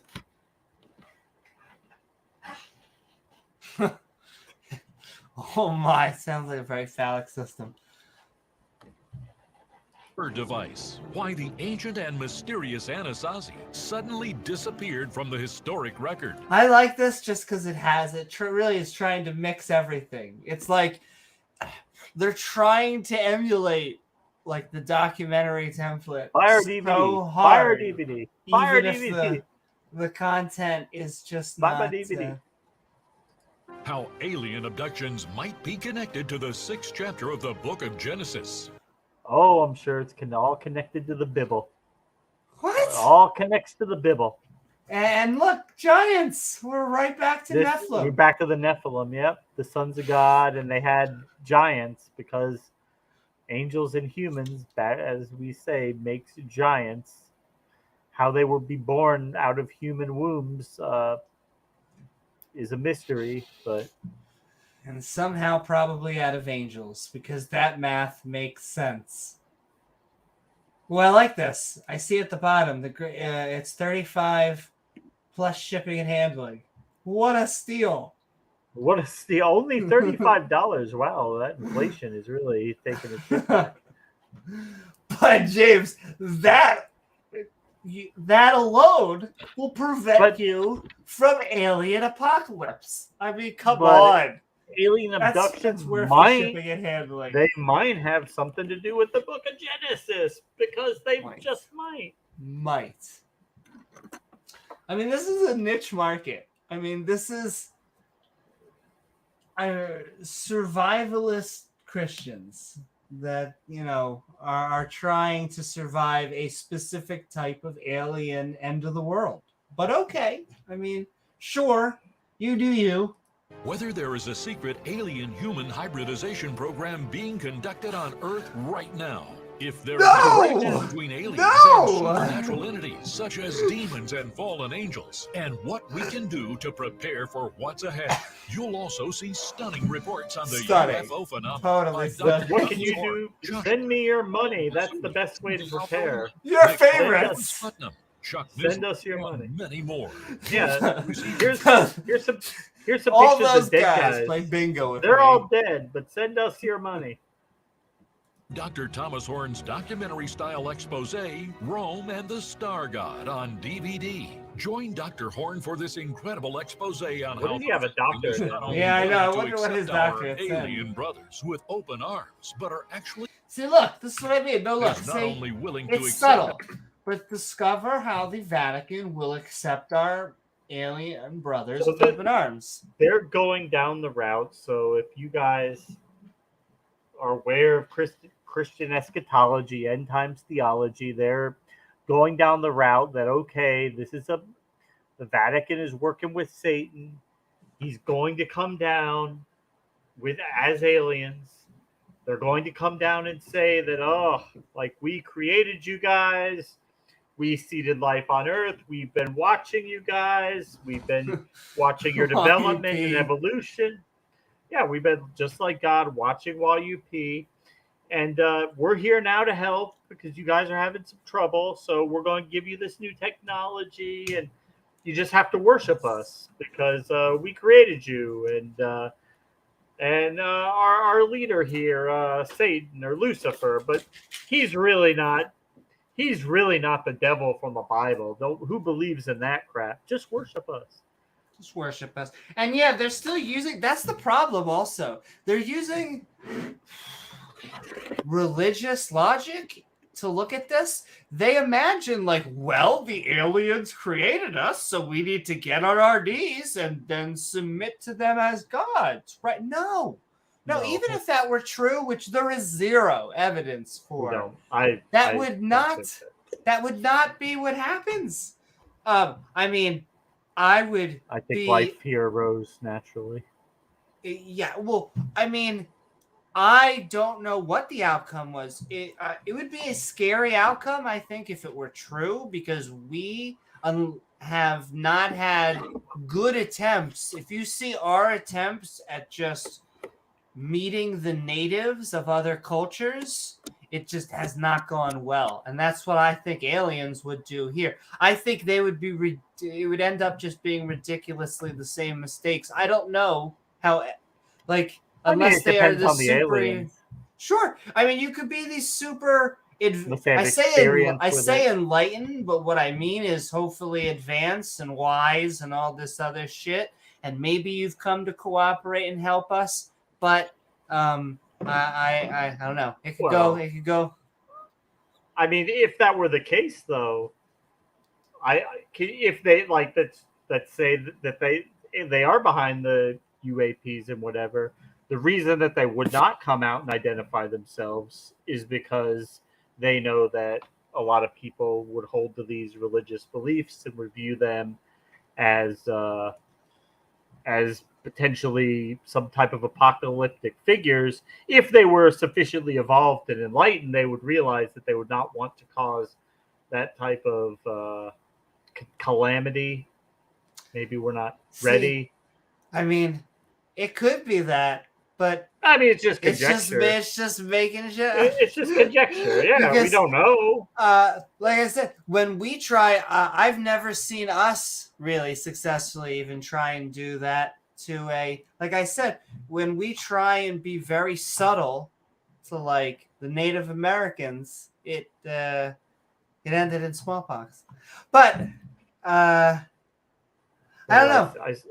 No, go ahead, finish your point. I would just say, I think there are numerous reasons why it would be hard for life to get here. Why there are good reasons why we have not been visited by life. We're about 2/3. Where as we move to the end, we're almost getting to the end of the opposition view. Have to have high hopes for a living. There's numerous reasons why I think it would be hard for aliens to get here, and I'll say the main one, which I think people completely overestimate, is just how long it took for multicellular life to form on this goddamn planet. You're going with the rare earth hypothesis? Well, it's not that. Well, it's not that I think that life is rare. I think that multicellular life, and that's just one step, multicellular life, and then it has to be, you have to get something that is then intelligent. And intelligence, I will keep on repeating, because that seems to be, the more I look into it, seems to be a reaction. Seems to be a reaction to the fact that cell walls are just the dominant feature of bureaucratic organisms, okay? Every other thing but animals has a cell wall. And We are these squishy ass things that walk. And so you need an alien species has passed the, once again, it took half of the planet. So like just 2 billion years ago, they became multicellular organisms. And then they became this reaction. You had this, which probably will recur. And if you got land organisms still like 800 million and years ago. Well, and you could just say, I mean, think of what would happen if you just plucked us off. How long would it take for the whales to develop written language and to then develop spaceship? It may take them another million years.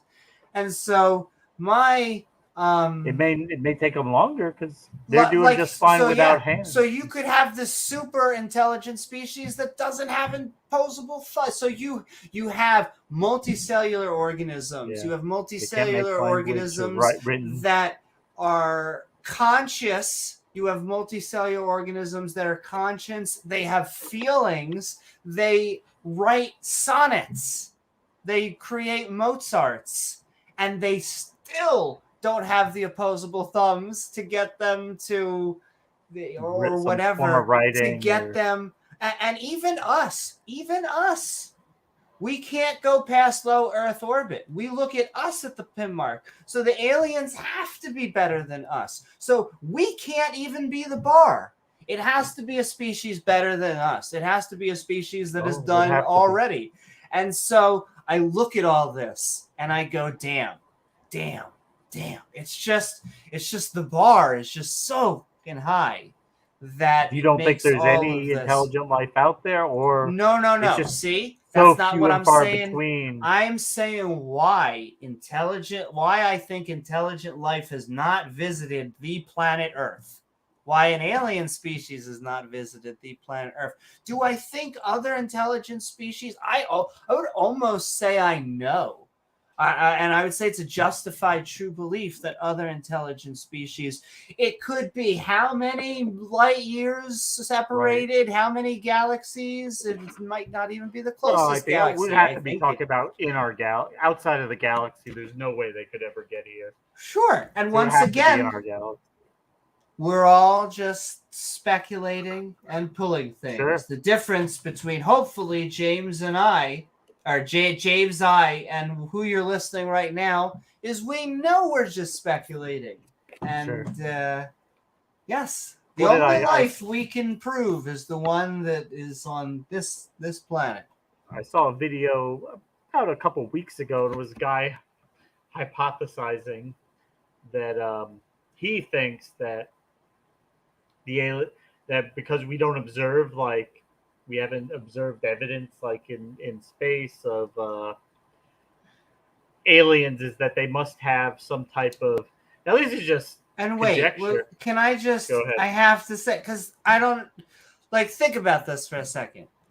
We are talking about evolution, we're talking about biology, and it has nothing to do with sacredness or even religion to us. Because look, these are people on screen that believe in God and believe in aliens. Satanic aliens. I mean, do they need to find God? I mean, if so, that's between you and them, because like they have plugged a hole that you say they have already filled. Oh my. Right? I don't know. Our alien brothers with open arms, but are actually enabling the arrival of the end-time star. Yes, but this is what I mean. They're very subtle about it, but and you can't tell because he's doing it in like that neutral speaker voice. But yeah, this is a conspiracy. They're taking pot shots at the Vatican. And look, we are no fans of the SeaWorld Corporation of pedos, but nonetheless, there's a reason that they get evolution and the Big Bang and all this shit right. They did. They're an institution that has been around for, has put Vatican astronomers out there. But that doesn't mean that they believe that aliens, like, holy moly. Well, that's right. Plug that hole. Well, if they're in Not contact the with it. Antichrist. But that's not all. We're also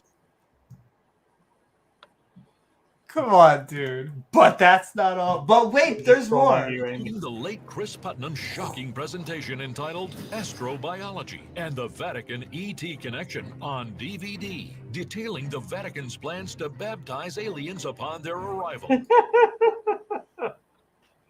We found it, ladies and gentlemen. We unlocked it.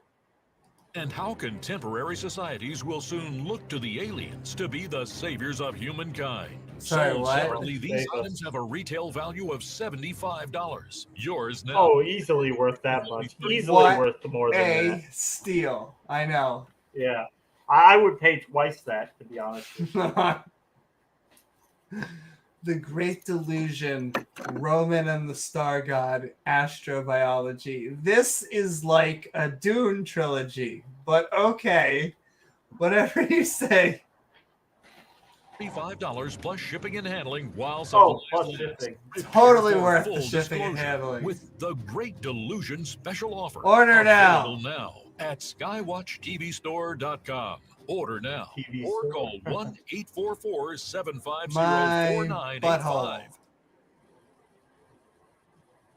Welcome back to SkyWatch TV. Hey again, Ed. Thank you. Just a few minutes left on the clock. I want Just to a few hit the more ground minutes. running. We are in-house today Huh. with the producers of the brand new documentary film, The Great Delusion, of which you just saw a great big excerpt from during the program. And a They are commercial milking it. They got a book, a DVD. They got everything. on how you can receive that, and also some very cool stuff that unfortunately we don't have a lot of time to cover. The new DVD, Rome and The the matching microphone. I was gonna say that's how you know they're official, James. That's how you know the aliens basically came. They're wearing they Steve have Jobs TED Talk. microphones. They have Yeah, TED Talk TED Talk. microphones. Exactly. presentation style documentary put on by Tom, and then of course Astrobiology and the Vatican ET Connection, which was I mean, we're just trying to get Christians on board with on all the Earth biology, with regular biology, let alone astrobiology. If we could just get them on board with real biology, that would be a step in the right direction. That would be, yeah. That's priority number one. the Vatican. Then we'll figure out alien biology Yes, later. We're going to get to that in just a sec. But Tom, the people at But home watching this, and talk to the maybe people wondering, at home. you know, Skywatch Television, the conversation around UFOs, people have asked, Is there an questions. order limit? Is How it many possible? $35 packages can you order? It's Is it content like been time floating around for a long sensitive? time. Disclosure and this new trend where the government is finally beginning to reveal that they've not only had knowledge for decades of their existence, and Reveal UFOs, not aliens. also Oh, some that's of their the guy with the explanation report in for his the lap. Vatican's interest in all of this. Why right now do you feel That's right. We 2021 have the is G-Man in the lab right now, in studio with us. the time for this film to be revealed? Well, let me just say, for me, this goes back even before the He is current so discussion happy we're to having talk right about now. aliens. Many years ago, Nita and I were driving up above Shoals Mountain Yes. by Tigard, Oregon. And I thought I saw like light reflecting on the windshield of my car. Yeah. And I Uh-huh. kept, kind of being But distracted. it was by it. just Finally, an I started Arby's looking at it, and stain. I realized Ah. it's not light reflecting on the windshield. It's something way up in the sky. I remember And it's this story. doing stuff. Mhm. Right, Oh, that I couldn't remember it understand. Long tenderly. story short, I asked Nita, I said, "Are you seeing this?" She was. No. Got out of the car. Eyes on the road, buddy. Something circular, just the very traditional Josh depiction of a UFO, a silvery disc, Right. up in the sky, and it is. Oh. Like, I Really? love how it's Whatever. just the exact stereotype once again. Well, that's like when we were talking to Mary Baxter, or when we were watching her video, and she goes, and they're like, "Oh, what did Satan look like?" And she's like, "Oh, those movies with the that's what he looked like. He looked just like he does in the movies." So really, that's what Satan looks like. He looks like Darkness from the movie Legend. Okay. So Hollywood got it right. Hollywood. 6'4", busting with muscles. Her tall, depiction dark of hair. Jesus. Yeah. Exactly So this how guy- I mentioned Jesus. Yeah, the UFO looked just like the stereotypical UFO, just Model UF1. There you go. Stuff that nothing could explain. Right. Shooting literally Nothing. hundreds of miles across the sky, stopping on a dime, doing all kinds of Right. squiggly Oh, and shooting you back witnessed the other all way. this, I'm like, right? what are we looking at? It defies all My of the dad. mathematics that could quantify any kind of a craft that we have any access or knowledge Right. of. And so finally, it just shot up into space Sup, and disappeared. We get in James our car, we're Wolfe? driving over to my dad's house, and we decided we're not even going to tell him. He's not going to believe it, or they'll just think we're crazy, right? Yeah. And so we didn't say anything. But the very next day, the #1 newspaper in Oregon, the Statesman Journal, had this headline: hundreds of people across Oregon and Washington had witnessed a UFO. Right. And so many other people had seen the same thing. Well, following that, I was just kind of intrigued by this whole idea. What was that? Other people have reported. Can I make money off this? But the government, up until then at least, Can I turn this into a financial opportunity? Blue book. Really, Yes, I can. people to try to explain away Right. any of this activity. Now something started happening. Something changed, and in the march Oh up to my. the 2016 Something started elections, rising? with the WikiLeaks Right. coming out. Here's John Podesta. Now these emails were never supposed to be seen by the public. Right. They're thinking Hillary Clinton is going to win, so they start setting it up for a Hillary Clinton presidency to be that moment in time where the government is going to admit Finally, right. what Podesta was calling in his emails contiguous aliens. Right.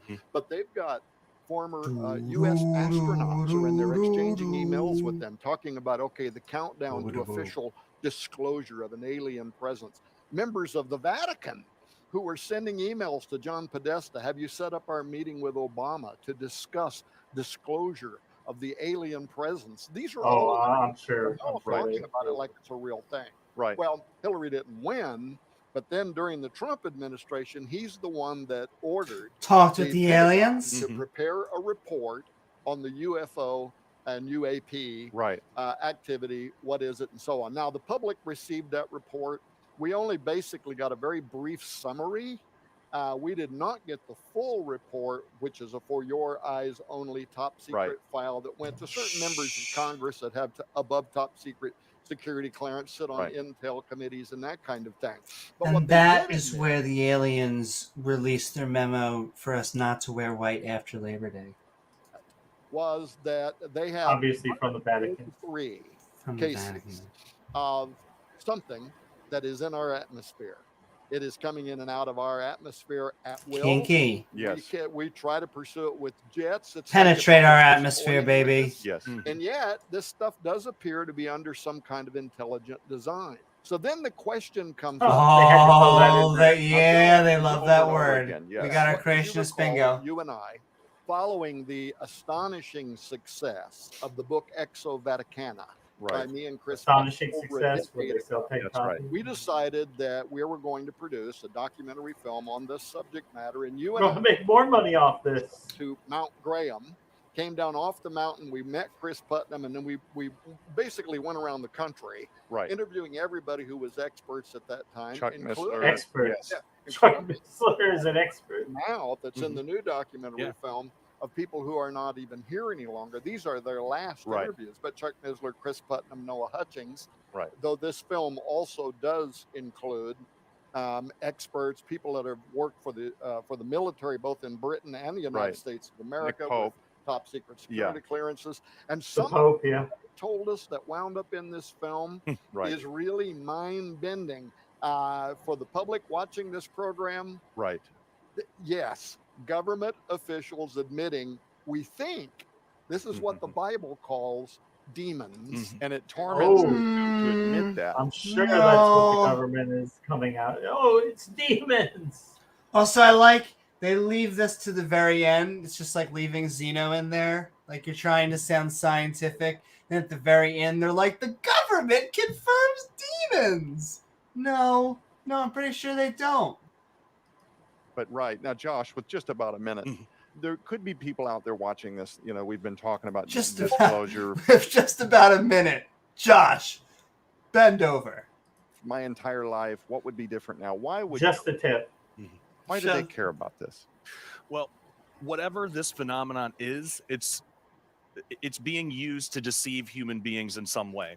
So Is whatever it? this phenomena is, the government has been using it to deceive humans. There's this Of whole course. theory called panspermia going around today, and this is why Christians should Amy care. loves that It's a theory. direct attack on the gospel. That was So if we what- care about that the was my gospel and we're first supposed thought, to go too. preach the word, well, when we She loves invite somebody to panspermia accept theory. Jesus as their Lord and Savior, they might have questions. What about aliens? What do you guys believe about aliens? That is my natural. Like I should accept Jesus as my Lord not and aliens, Savior. Amy, but- However, what about aliens? It's not alien. I'm not saying it's aliens, Amy, but aliens. demonic aliens. You can specifically. tell. He's saying aliens. Among other things. It's his O face. What about the idea that aliens created us, like the panspermia theory says? Right. So this is why we need to at least know Well, enough. so there's two versions of panspermia, because there is a synthetic panspermia in which it's aliens, and there would be a natural panspermia, as in like Mars. Life arose on Mars, and we were close enough that meteors or rocks, there was a transfer of material to From Mars which to it a could have meteor. been that Mars naturally, without any mind, gave rise to life. I'm once again Or that it developed on an asteroid that is a itself. or an asteroid and came. That is a hypothesis, but it is also not a supernatural hypothesis. That is the difference. How that material would survive re-entry into the Earth or entry into the atmosphere, I don't know. Well, exactly. Though I will say there are species like my tardigrade buddies that can survive in space and stuff like that. You know, it's just extremophiles. But once again, those are always answers we give to hypotheticals when someone is always generally trying to fill that void with but what about a God? What about a no? And we are actually just... How about no? We're about to be at the end. We're almost going to be at about 2 minutes. 2 minutes. We're hitting the 2-hour mark on video, which means we'll go for, depending on how much. We'll see how it goes. Yeah, well, exactly. We'll go anywhere from 15 minutes to 45. 15 to 45 minutes, depending on if we get anyone or if we just wrap up. But I will, in a second, start to send that link into chat so anyone, if they would, can join us for the open mic. Enough to be able to have a conversation with somebody and show that this is a direct attack on the gospel. There is only one time I know of. Okay, hold on. Let's get some context. What about the idea that aliens created us, like the panspermia theory says? Right. So this is why we need to at least know enough to be able to have a conversation with somebody and show that this is a direct attack on the gospel. There is only one time that I know of in Earth's history where otherworldly beings interacted with human beings, and right after that, you have genetic corruption in the flood. So we might be living in those times again. I mean, imagine if you walked outside one morning and you looked up and there were aerial craft, and every station on television is either a public emergency broadcast network reveal, or you have all the leaders of the earth. You know, we're talking about the presidents and kings and princes of every place on earth, right? Telling their people under lockdown, essentially, what this event is. It's the perfect stage for the arrival of Antichrist, is it not? Yeah, in fact, this documentary... Of course. It's like a great time. There's no better time to have an Antichrist and dip. Maybe like a margarita. Right, of an armada of UFOs over the U.S. Capitol. It literally shuts down the industry of the world. And now... what comes next? That escalated. We think it's a great setup. Well, gentlemen, that brings us to a close today, but you're not going to want to miss next week, where we will learn how the mysterious disappearance of the ancient Anasazi relates to the UFO question in our current time. That's right. For everybody. Stick tuned, ladies and gentlemen. Coming soon. Stick to your seats because we are moving You will be stuck to your into seat. the open mic soon. But that was the opposition viewpoint on our Skeptic and Ranting. The Great Delusion is here. Dun, dun, dun. They weren't saying aliens, but they were kind of saying Aliens. aliens. Demonic aliens. specifically. Demonic aliens. Exactly. As you do. Because that makes sense. Why not just go in with Jesus and the armada of aliens? Or apparently, I think the armada of aliens were against Jesus. Yeah, Not the sure. Antichrist. The Antichrist. Exactly. Bob Barker. Bob Barker. That's right.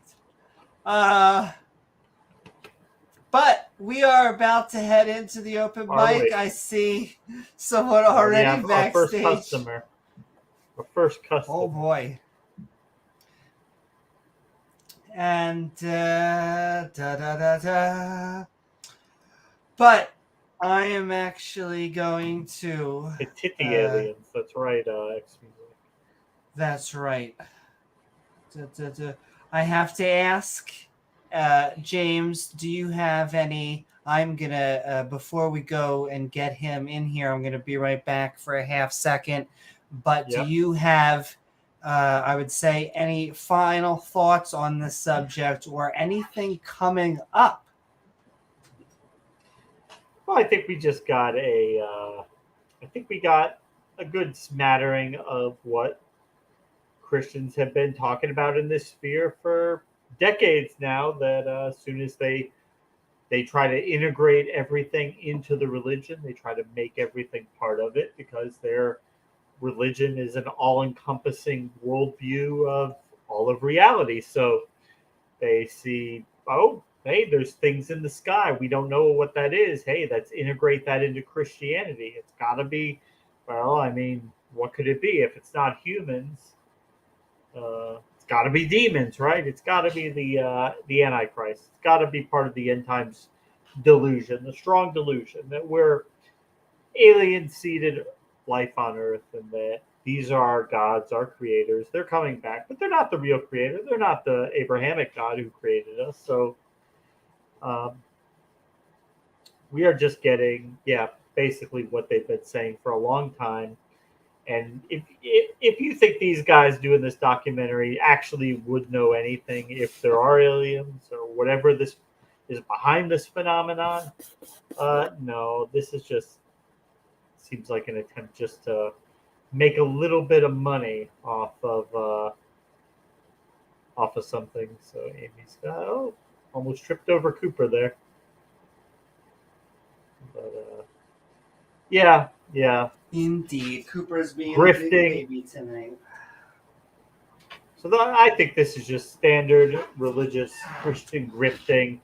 Looking at something in the natural world, trying to integrate it into their religion, and trying to make money off of it, off of fear, because fear sells. Fear is the mind killer. Just let us pass through it. Did you guys have a lot of fireworks there? We did on July 4th. Was Cooper okay with the fireworks? Or? He was a little bit scared. It may have to let you. All right, give me one more second. I'm gonna let him out, and then we are gonna let House Aliens in. He's a pretty dog. I love Cooper. He's a good boy. You hear the dog barking, Gizmo? All right, let me see if I can get him out and let him to Go pee. ahead. But then we will go into the open mic, and I will also pin it. Let me just so that anyone can also join. Pin it good. Spermicide the like button. All right, puppers. All right. Right. What I was saying before is I saw a video about a couple weeks back. It there was a guy conjecturing that he was looking at the sky, looking at, well, take the fact that we don't see evidence of aliens in space, we don't see civilizations out there, coupled with the fact that we would expect that they would be there based on various iterations of the Drake equation. We would expect that they would be there, but we don't see them. So he was hypothesizing that they must have some type of containment policy where they don't allow civilizations to go very far beyond their planet or maybe their solar system. They don't want civilizations becoming territorially aggressive. So they have some type of containment policy. Obviously, it's pure conjecture. I don't think there's any evidence for it, but just does kind of make you think. And then he said that they were here probably to enforce some kind of monitor our development, make sure we don't have the ability or the desire to become grabby or territorially aggressive beyond our planet. Definitely interesting. But sexy times with James. Well, that'll be the after show. We'll do that on the after show. We'll just keep this kind of PG rated, shall we say. Speaking of that, if you guys don't know, I do have a debate coming up with Ken Hovind. It would probably not be on the 14th, which is the scheduled date. I'll probably have to push that back a little bit, but specifically on the topic of human evolution. And I think that'll be good because, Kent, he's always bitching and moaning and whining and pissing about, you're bringing up multiple topics, one topic at a time. Like Atheist Junior pointed out, he's always bitching and whining about that in every debate. He brings up whatever he wants to bring up. He makes whatever point he wants to make. He's got a trillion slides, but you say something from a point or something that he doesn't like, and one topic at a time. So we narrowly sliced it down to human evolution. So it will be won't have to listen to him bitching and whining about that, but it's also not going to allow him to obfuscate, talk about dots of nothing, and just bring up all sorts of silly things that have nothing to do with the theory of biological evolution. So he's going to have to answer some tough questions about human evolution, about what we know about it, about the fossil record of humans and our ancestors. So I think it'll be a really good debate.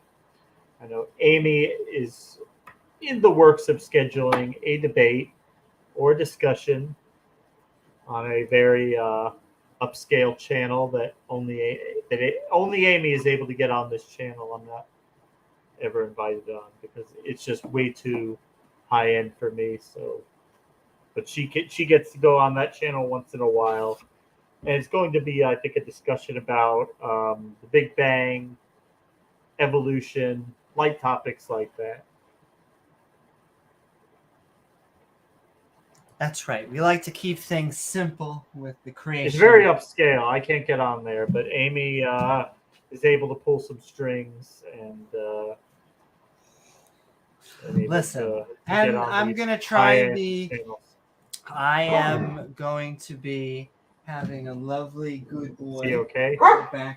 He's okay. He's just been acting weird all day. He keeps on wanting to go out, as if he wants to go to the bathroom. He normally doesn't like the rain. And he doesn't like the dark. He's very particular. Doesn't like to go out at night. Yeah, you have to have the light on and all this stuff. And so, which is funny because he's such a big dog. He can, yet he's very particular, and he's been trying to go out all night. Maybe he doesn't feel good. Yeah. Poor guy. I love you, Papas. But I want to be doing more debates in general, having more debates on here.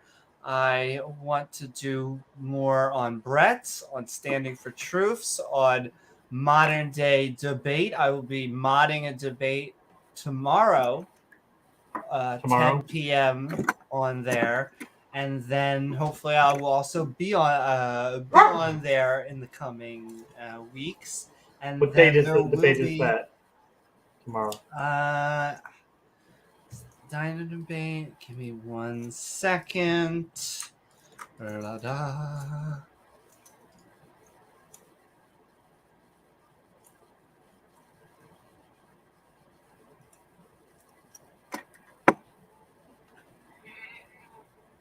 Oh, it's okay, Gizmo.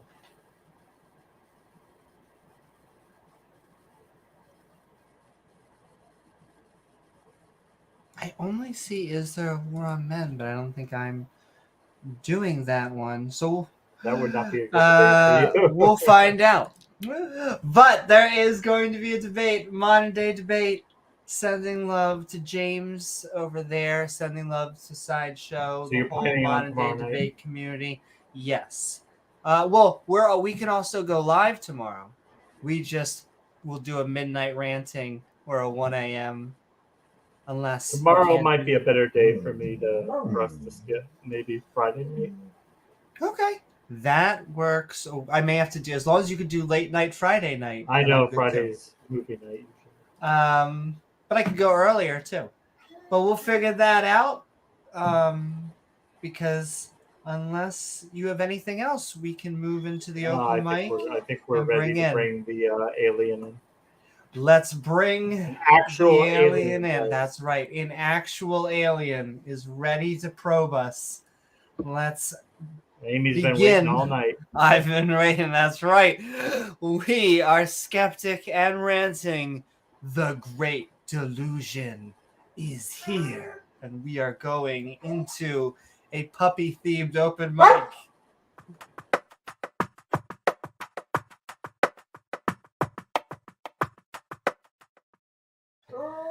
What is up, House of Aliens? We hope you are doing well. And we are Skeptic and Ranting on The Great Delusion is here.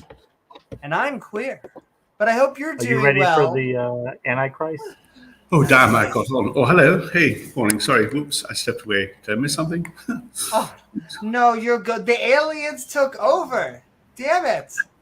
Yeah, I saw that. It was quite exciting, isn't it, really, the aliens? So I had a couple of questions about that. I guess one to James. James, I hear this a lot, man.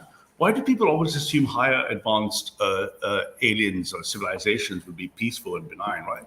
Because all species have dominated everything under their food web, including ours. So one assumes they will be at least imperial, right? I mean, there's different ways of looking at it, I think. I would almost say it's a good 50-50 shot because 50-50? Yeah, I think you could see it happening both ways. There are times in history where it was like, oh my gosh, the one culture met each other and they shared and it was great. And then, like I was saying with James, there's the time where we saw the Native Americans and we're like, how would you like smallpox? And so, it's complicated. I'm just racing through world history, trying to work out when did everyone live together in peace and harmony across the species. But that doesn't mean our Marxist socialist utopia is about 1,000 years away. So then we will. Might happen. And the other question I had was about aliens and Christianity. I've never heard of this stuff, so it's brilliant. I'm going to look into it. But don't you think that it's obvious when the aliens come that it's highly likely, statistically, right, that they're going to be Christians, right?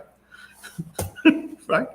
Are they aliens or are they demons? I mean, that's the only question. Are they life forms from other planets, or are they part of a demonic delusion to deceive humanity into worshiping Satan? Ha ha ha ha ha. I think we need a little inquisition I think we'd have to take some of the aliens away for a little fireside chat, right? Just to make sure. But I share your concern, James. But it looks like if they're super advanced, right, all creatures great and small, then obviously they're going to be like really strong Christians, right? That's how they would have dominated their technology and stuff, right? It seems obvious. So they have to be Christian, right? It's highly likely, I said, statistically, right? So you would baptize them? I think after we had the fireside chat with the little aliens, maybe just to make sure they're not demonic, then yeah, absolutely. I mean, they probably would baptize us, right? They'd probably be even stronger Christians, right? Like Christians are higher dimensions, right?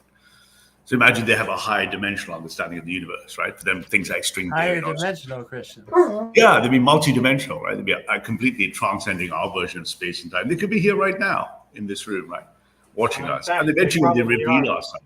They reveal themselves as being uber Christian aliens, right? Then they'd be helping us all baptize. That would have just confirmed the faith, I think.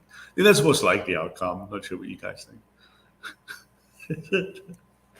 No? I don't know if I'm buying higher dimensional Christians.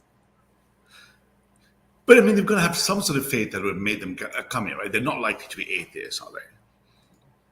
Oh, I would think they would have to be. Like I said, when we get to our Marxist socialist utopia in about 1,000 years, and everybody universally abandons religion, and that's when we can really develop. So obviously, they would have had to have achieved that state. The abolition of things like private property and concepts like that. True revolutionary, right? The aliens will. Would the aliens will have Che Guevara shirts on, right? But they'll be like Karl Marx, yeah.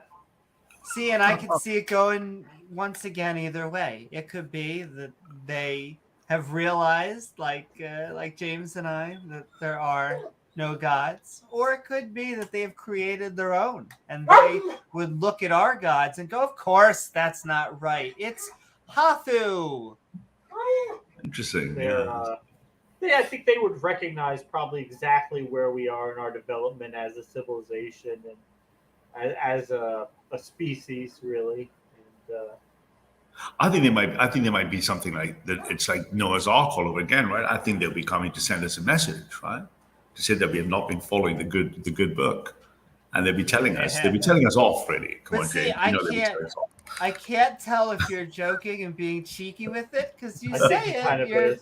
I never joke around, Amy. Woof! See, pooch agrees with me. Exactly.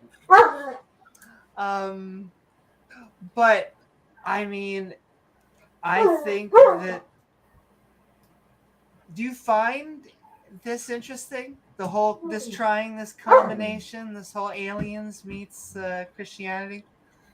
But I mean, think about it. If they did come, what's the first question we're going to ask them? Kinky. Do you believe in God? Would be the first question, right? or maybe you might think that would be. I think most people in the world, not me, but most people in the world, if we poll most people in the world, they'll ask, "What's the question? Where do you guys come from? Is there a God? Here? Is there a God?" And when they say no, oh well. But when they say yes, I think it's going to be what's interesting, isn't it? Will the skeptics scatter for the shadows? Will they could take the knee? No. I mean, think of Mars attack. But wait. Why? See, I would push back on that. If an alien came, kinky, and was like, listen, it's definitely Huthu who is the god. And we were like, what evidence do you have for Huthu existing? And they're like, we're super smart. Just take our word for it. You gotta have faith. You gotta have faith. You gotta have in faith. Huthu. I think the first thing they do is they'll go through and they look at your, they use advanced technology to just read the state of your cortex, right? And work out what went wrong, like lost labs, and look at something. They must have some alien sort of skeptical healing device, right? Like they'd be able to fire a little zap gun at you, and all that skepticism, all those doubts you have, they'd be cleared up, right? Surely they just shoot a little ray gun at you, and all your questions will go away. We could just say my reason, my facts, and we could just accept. I'm waiting for anyone who wants to take me on a scientism debate to say when. My reality. I forgot that you had even brought that up, and we could definitely. I'm having fun with scientism, so I think we should have fun with scientism, right? Because scientism has crazy beliefs, right? You have some crazy beliefs. Let's be honest, right? You literally think science can answer all questions. What is your definition of scientism? Scientism is it's got different characteristics ontologically, but there's a broad form and then there's a strong and weak form. But fundamentally, you just exhibit the strongest form of it, right? You believe all future epistemic questions, including ones you can't imagine, will always be answered by science. It's a very strong claim, right? I think Even that science, so scientists will all worship the scientific method as long as they have evidence. That's a very strong epistemic claim. I think that currently the scientific method is the best process that we have for discerning fact from fiction. And I would ask, what do you think the scientific process is? Novel testable hypotheses, right? Type 1, type 2 errors, right? Depends what your epistemic scientific position is. Are you correspondence theory, coherence? We understand the philosophy of science. What do you But think scientism is So different. wait. So when we talk about novel testable hypotheses, we are actually going out there, taking a hypothesis, we're testing it, we're coming back with the results, we're sharing it with a community of other people who can then peer review those results, right? Correct. And then what you do is, and that's all good. What is so terrible, in fact, isn't that kind of amazing and what we should be doing? It's not amazing. It's rather pedestrian and obvious, really, isn't it? It's quite obvious, isn't it? Since Galileo, you're just going to measure things. The difference is what you do with the measurement. You then make strong truth claims that they describe reality, for example. Right? It's not the question of I measure, if I drop my pen and its final velocity is the square root of g over the height of the floor. Okay, great. But then you make truth claims about the universe. That's something altogether different. So scientism is the view that only science can render truths about the world and reality, as opposed to science, which should just be about measuring things. Right? I'm a scientist. I love measuring things. I work with the amount of data I work with all day. Oh, I like measuring measure things all too. day in very, very complex dimensions of data. We're getting a good angle. Manipulation, yeah. But do they make truth claims about the world? That's a very different position, isn't it? Would you agree? But here's the thing, though, Ralph. If these science is falsifiable, your claims are not falsifiable. You just make your claims, and there you go. You can test. But only what science does falsifiable. it test. No, but only falsifiable within your own epistemic worldview, i.e., purports to reality, right? So when you say something is false, it's only saying it's only false because embedded reality, into your definition of reality, right? But there's no The ontological reality commitment. that we see and that we observe and interact with. So you're begging the question again, epistemic. You're making the presupposition that what I measure is what is equal to truth. And therefore I'm saying if something I can't measure is not truthful, is begging the question, right? You made the statement that what is true is that can be verified by measurement, right? And the things I generate are theories about it, despite the fact you would know, James, and physics has been 100% wrong 100% of its time, right? It's 100% been ontologically wrong. It's never said anything that has been true. Atomists, alchemists, Newton, F equals M, A, quantum chromodynamics have always been 100% wrong, right? So despite always having it wrong, and you're someone saying that's a very creative characterization of it. I think we're getting closer to the truth. We don't have all the truth yet, but we are getting closer and closer. Yeah, so the difference between The only way scientism. we actually know any truths is science. I'm trying to figure out, how does religious get us any version of truth? It's a different epistemic definition of truth, right? So in our case, truth is, if I went to, what do you guys like? If I went to, I don't know, the Stanford, it's actually philosophy or something, you find that the revelation is an epistemic framework, right? So in our word, the word revelation, apocalypsis in the Greek, is literally to lift the veil, to raise the curtain, and to see what was revealed to you. It's a first-class epistemic philosophy, right? That's what all people of God believe in. So for us, truth is epistemically by revelation. In your case, truth is by measurement. But then you make scientism, unlike science, nothing wrong with measuring stuff. You can measure your stamp collection all day, as far as I can. But when you say my measurement of my stamp collection equals truth, that's an epistemic claim. Well, right? You can't just say my epistemic claim is right.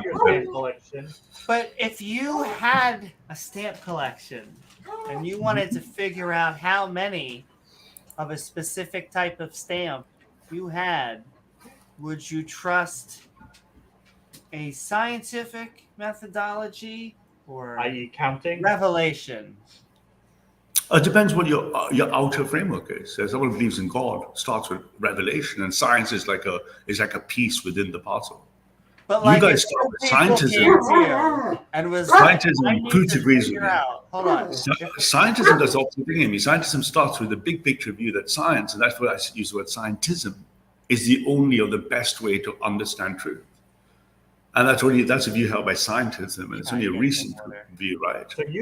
So if you want to know how much of a specific stamp you have, you can ask God and wait for an answer, or you can just count them. And I think counting is going to be the better option 100% of the time. Oh, yeah, absolutely. If you say 100% of the time because you're measuring, you're saying, hey, I want to measure something. If I get good measurements, it equals good. Absolutely. It's tautological, right? They're literally saying the more I get more of what I measure.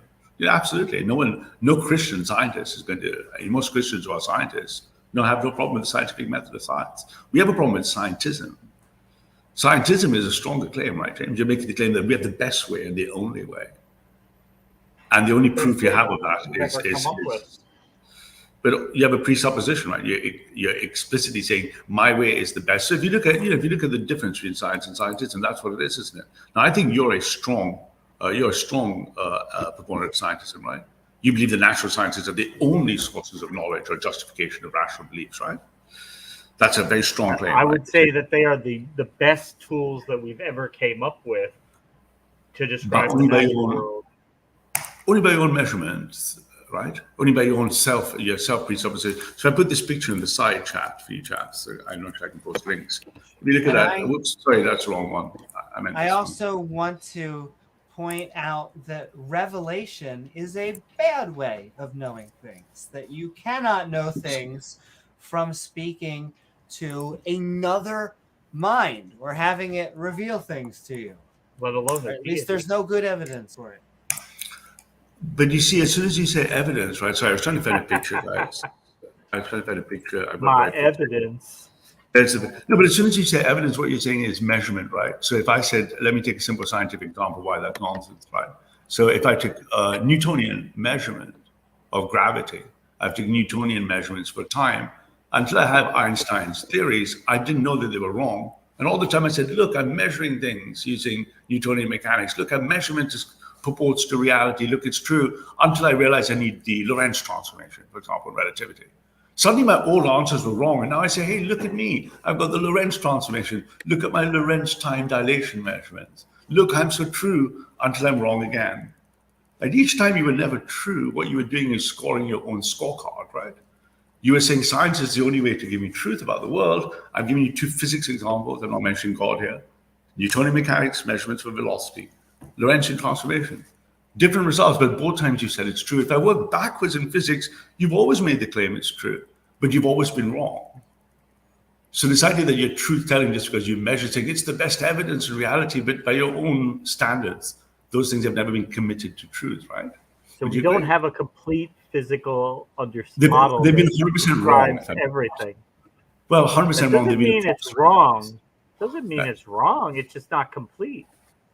It's actually been wrong, right? By your own standards, if I measure the clock dilation when I put the clock with the rover Mars rover. To me, is like saying hand sanitizer. Yes, it is 99.9% effective, but there is that 0.01%, and it's like, yeah, that's why we put it on the label. No, but that's what I'm saying. We should stop selling hand sanitizer. Not quite. What I'm saying something quite different. I'm saying no. When you put the 99.9% approximation of velocity by Newtonian mechanics on the table, you actually 100% are wrong. I don't care that your disclaimer says I'm 99% accurate, or quantum chromodynamics is accurate to 10 to the minus 30. So because quantum mechanics, it means that airplanes don't work on a classical Newtonian level? No, working in utilitarianism has nothing to do with truth. It's just utilitarian. I'm not denying science utilitarianism. If you want to figure out when your plane arrives, yes, which methodology do you think is better? Empirical? I would use Bernoulli's equation. I would use Bernoulli's equation for the buoyancy to make sure my plane takes off and lands safely. Absolutely, I would use Bernoulli's equation for the computations and the calculations in there would be no revelation involved. But that's not what I'm saying. I'm saying, but that when doesn't your say life depends on it, you use the scientific method, but correct, as a tool. It's something Christians consider like if imagine Christian is a Batman, what you consider as your whole worldview is just a tool on our belt. Because we have more than that, right? You guys are like a subset of us, right? You only have that, right? That's why I say scientism, not science. Science is just our toolkit. Batman's too bad, right? You're saying, hey, Batman is the whole deal with science. Science is the way I look at it. Everything works from the Batlight. It doesn't. I mean, I'm just giving you science examples. I'm trying to work out why my science examples are wrong, right? Science is a process, not a body of knowledge, and that it's how we actually get shit done, as opposed to. No. I totally agree. Well, so, as opposed to when we relied on revelation revelation and we progressed how much over the centuries? Not very far. Everything we've done here, everything from the computer, the language, even the English language comes in the Book of Common Prayer. I mean, everything you're doing in your history is Christian. The fact that you don't know it is, I mean, you wouldn't be speaking English if it wasn't with the translation. It came from Christian. It's not because of Christianity. Absolutely. Oh, yeah, gosh, yeah. And the most important thing that happened in the world was the crucifixion, right? It changes if I plot my species, James, right? 10,000 years last ice age, 5,000 years the basin in Turkey, the first great civilizations, right? 2,000 years since the arrival of Christ, nothing has quite been the same, has it? Why? English, maths, physics, computing. Hold on, help me. Hold on. You're playing with our toys. Walk me through this. Why would killing a guy, when we know men and women have died way horrible deaths? Children have died. Why would that guy? What is the common misconception, Amy. Why does it change anything? It changes everything. I'll tell you why. Okay. Because if the Creator changed the universe and he wanted to give us a missive or a message, then the message he has given us has been that particular message. And of course, it changes everything because everything we've had in our Christian world has been the modern products of what you call science and my industrial revolution. The universe wanted or to Christian kill products, right? Aren't they? I mean, literally, English language, maths, physics, computing. If it wasn't for Christianity, we'd be in the Stone Ages right now, right? No. Absolutely. Like the Roman system was already built before Christianity even walked on the scene. What has survived? They were transporting water through aqueducts before the rabbi was even supposedly born.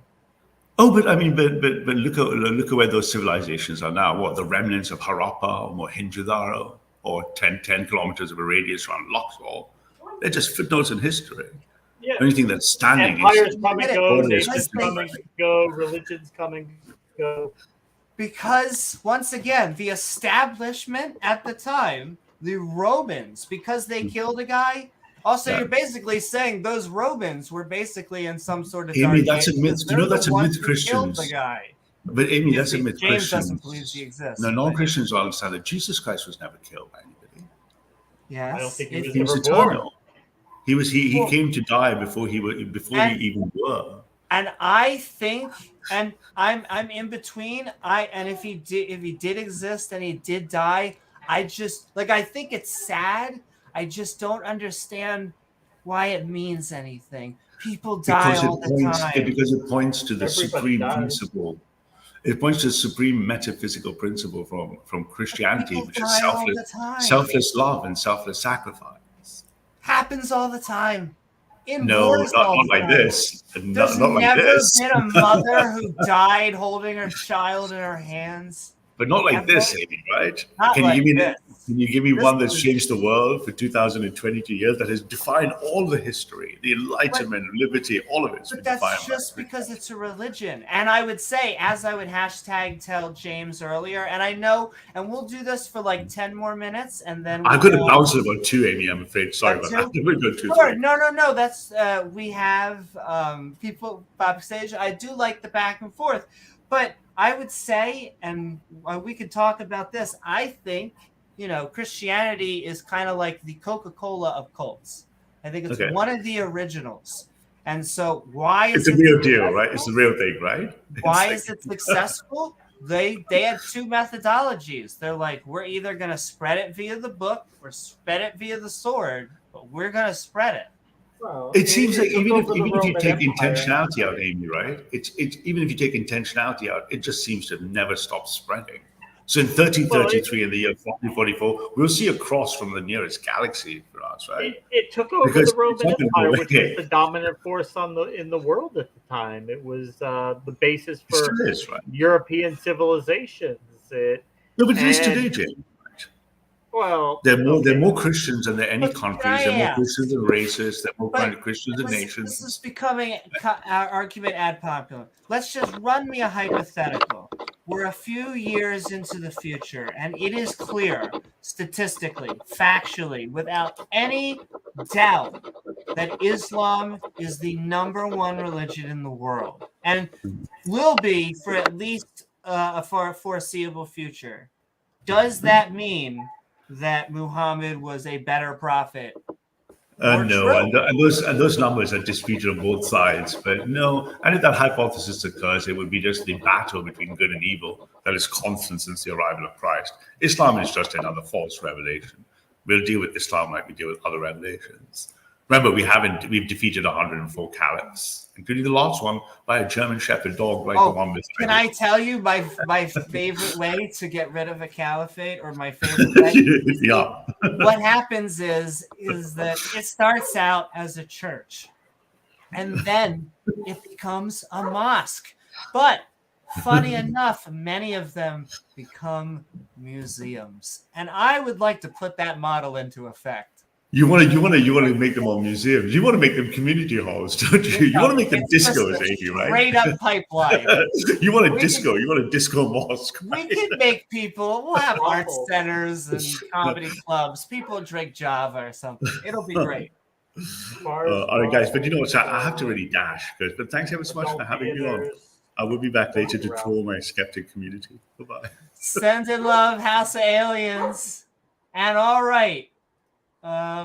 We are gonna perhaps go on to one last commentator. It's like we're doing callers tonight. It's almost Exactly. Like but we like the back and forth, and this will be our ending before we head into our I guess the after show on the Skeptic and Ranting Discord. Yeah. Sending love also to Mark Reid. I see him out there. What is up? And yes, it does seem to be trending, at least in a lot of developed nations, that we are going to no religion. We're winning. Exactly. We're winning that ground game there, at least. It's the internet, really. I wish we could take credit for it. I guess we are this internet online community. Part of it. Exactly. We are part of it. Putting that dagger into religion one day at a time. Right. Emptying the pews. And make no mistake, they are emptying. They are. Indeedy. Because people would rather have the PS5 than they would be at church. Pornhub beats Islam. So does Thanos, apparently. It's what the theaters are filling. And all right, we'll get our last person in here. But we are skeptic and ranting on The Great Delusion is here. And they're not saying aliens, but aliens. Demonic aliens. Demonic aliens. Exactly. The best kind. But John Vance, what is up? We are skeptic and ranting on The Great Delusion being here. We hope you are doing well. And what are your thoughts about the topic or anything that we've been talking about tonight? Yeah, can you hear me? We hear you. Yes, we can. Okay, cool.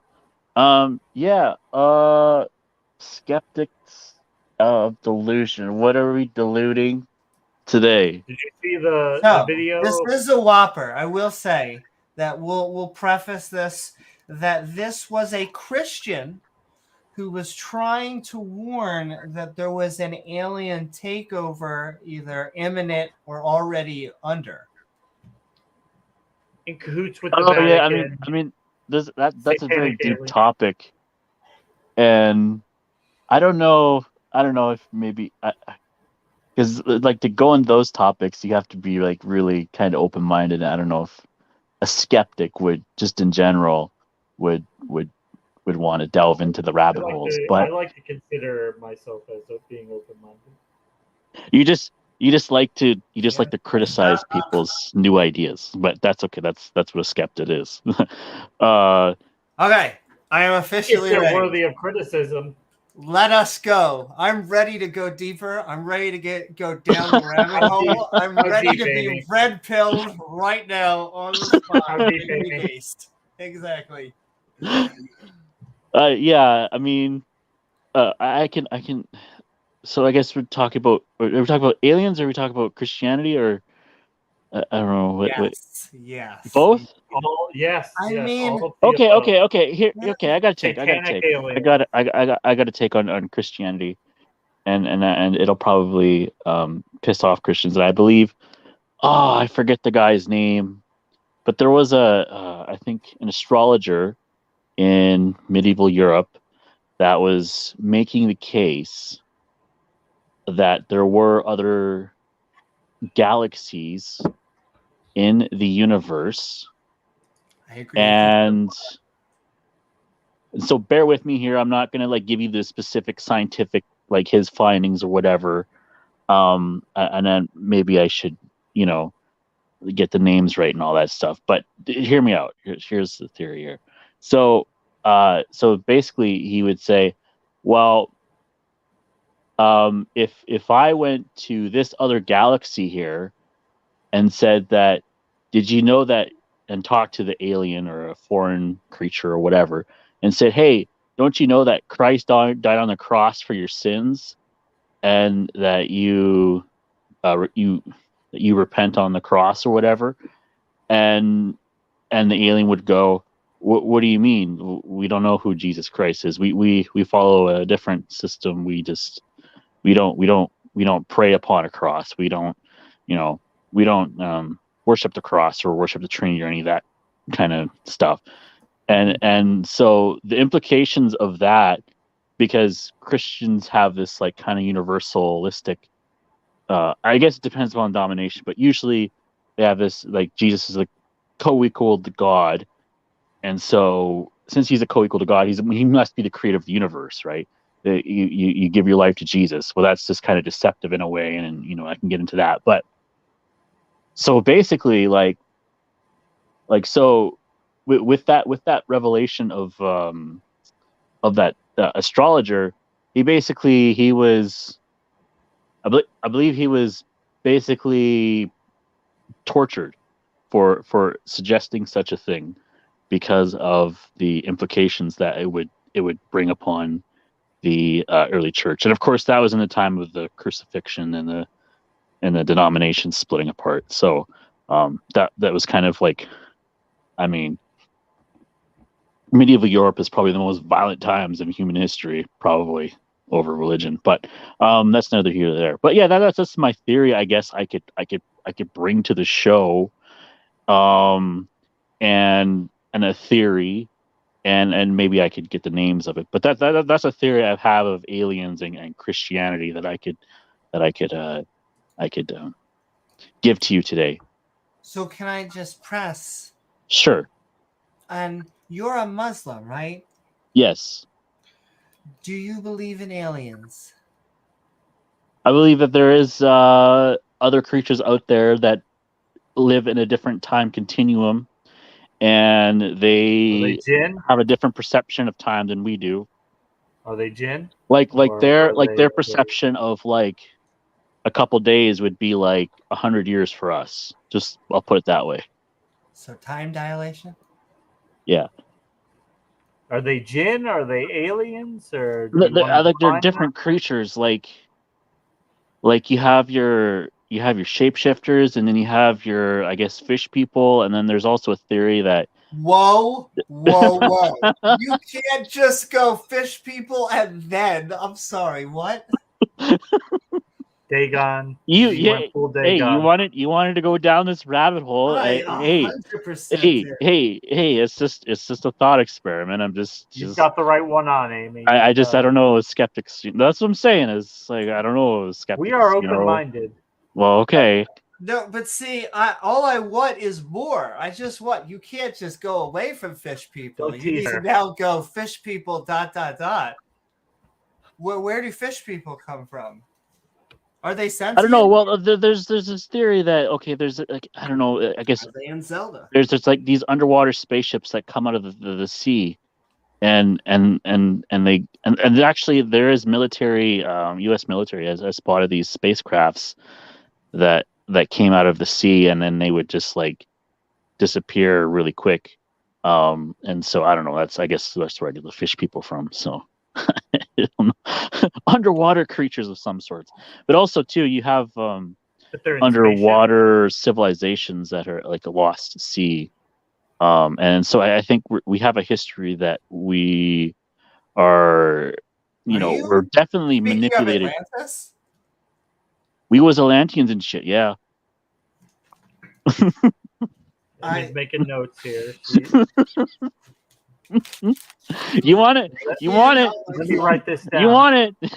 Oh, she wants it, John. She But wants can I it. ask, do you really this is really what you believe? Like you're I believe that we under are oath, Your Honor, I believe in Atlantis.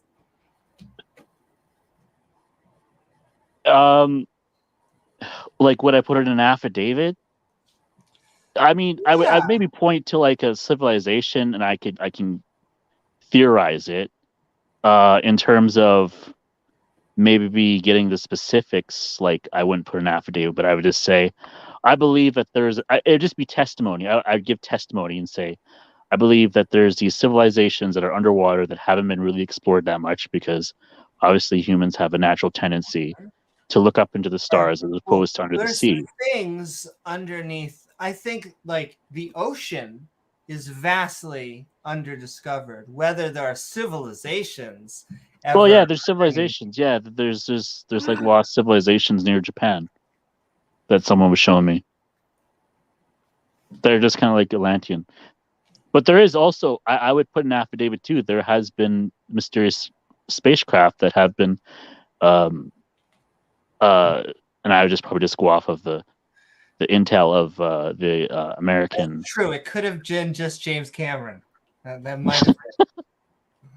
Well, I went down and found it for you. So I will say, Uh-huh. and let's put a flagpole in this.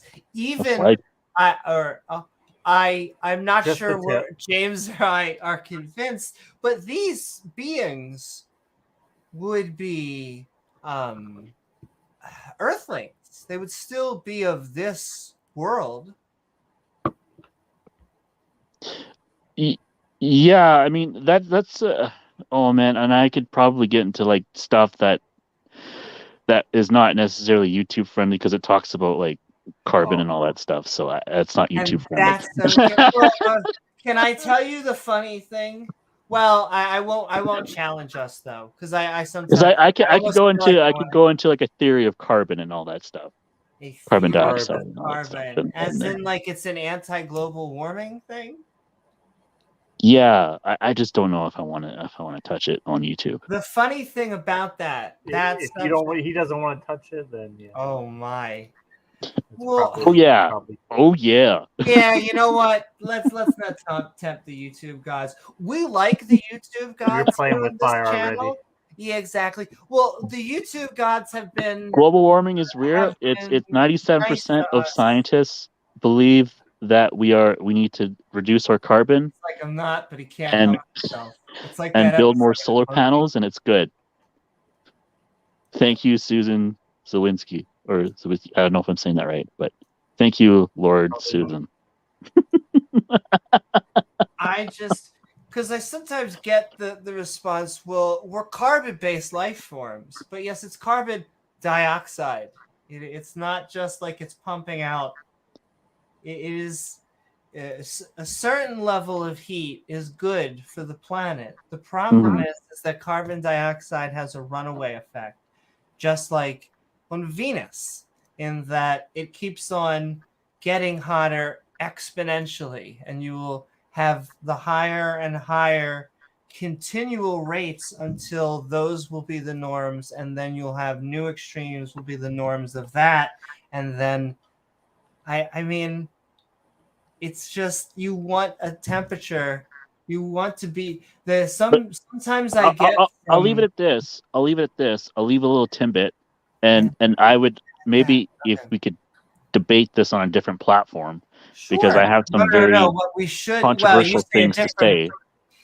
Can I But- tell you, like I say, and Mhm. depending on the subject, because I don't, I will not have lizard people cheese pizza debates, because that I think is like. Well, we were talking about delusions. We were talking Hold on. about Because theories. that's just too stupid. Well, I've been down like the poll section of 4chan for so long. I've seen the other side. But what I'm trying to say, when it comes to global warming, that is a normie enough issue that the YouTube gods like us, because I'll put a skeptic on there that'll absolutely, in my opinion, will debunk whatever I'm sure you have to say. Okay, I mean, but I would love to have you on there as the opposition viewpoint. Sure. I'll say this Or that at least Soros says that's okay. That's what I'm getting from my speech. okay. Hey, I have a question for Soros.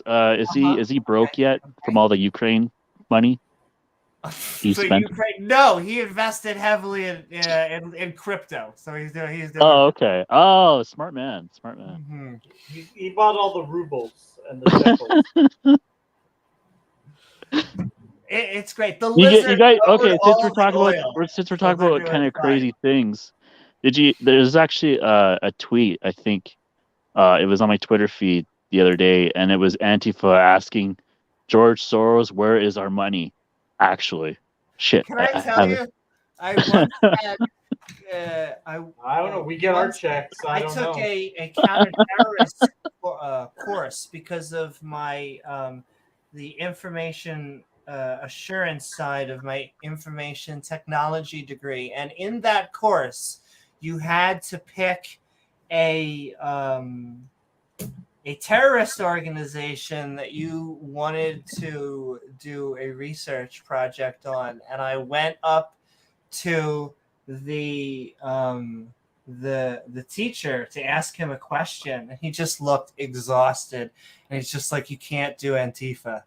I'm like, "Nah, I didn't want." Okay, that was it's just so funny. I think all the conservatives in the class were like, "Antifa, they're terrorists." I want to write a paper about it. Just a random side There's note. some legit there's actually some legit, like Adam Waffen is like legit like terrorists, like they're like they do like animal like, oh man, I don't know why I YouTube again. So they Once again, the sacrifice YouTube animals to god. the god.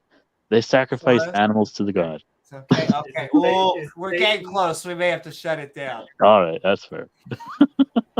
Are they also Freemasons? Yes, probably. Probably. Okay, so we have optional to you, John. We have about 5 or 10 more minutes. We're gonna we are skeptic and ranting on the Great Delusion is here. We have been talking, and I'll tell you, I'll tell you their conspiracy. I guess once again they hate the C word, but they basically are saying that the Vatican knows that the aliens are here. Excuse me, that they are working to initiate them into, our culture, and eventually we'll have a stake in the takeover. And so, I mean, that's a very serious thing of aliens, and I know that I put some theories out there relating to Christianity, but myself. yeah, but I just say that like the whole alien thing is probably going to be a big psyop in the end to bring in. It's a false flag. I have the ultimate false bingo flag card I'm trying to hit. Yeah. You're just finishing my sentence now. Like, just no.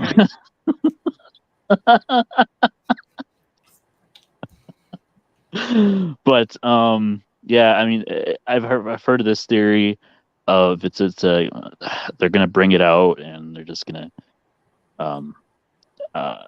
it's I don't know, and it's gonna be like the public is going to they're going to try to stir up like public fear, like they did with COVID. Not like COVID is very get your shots and everything and all the friendly stuff there. But yeah, just like COVID. I mean, people were afraid of COVID, so that's a fair statement. I'm not doing anything. Yes, John. I am vaccinated and fully boosted. That's good. And I'm very, That's good. very grateful for the protection it affords me. I am very grateful to Moderna. Hail Moderna. You'll have to. Unfortunately, like it's like a battery. You have to keep getting boosted every 9 months in Canada. So, yeah. Where's the guy in Europe who had like 200 COVID shots? Holy shit! Really? That's awesome. he like to get like the vouchers for other people who didn't want to get the shot, so he just kept going and getting them, and he didn't die. That guy is the hero. He is the hero. He took the shots for us. That's wonderful. Took so many shots for us.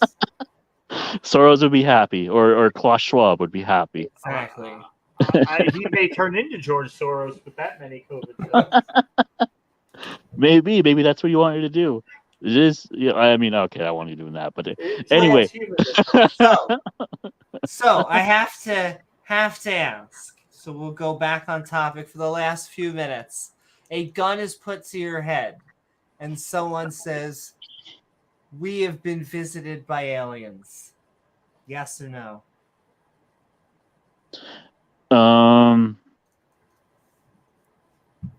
A gun has been put to my head. What's to your head?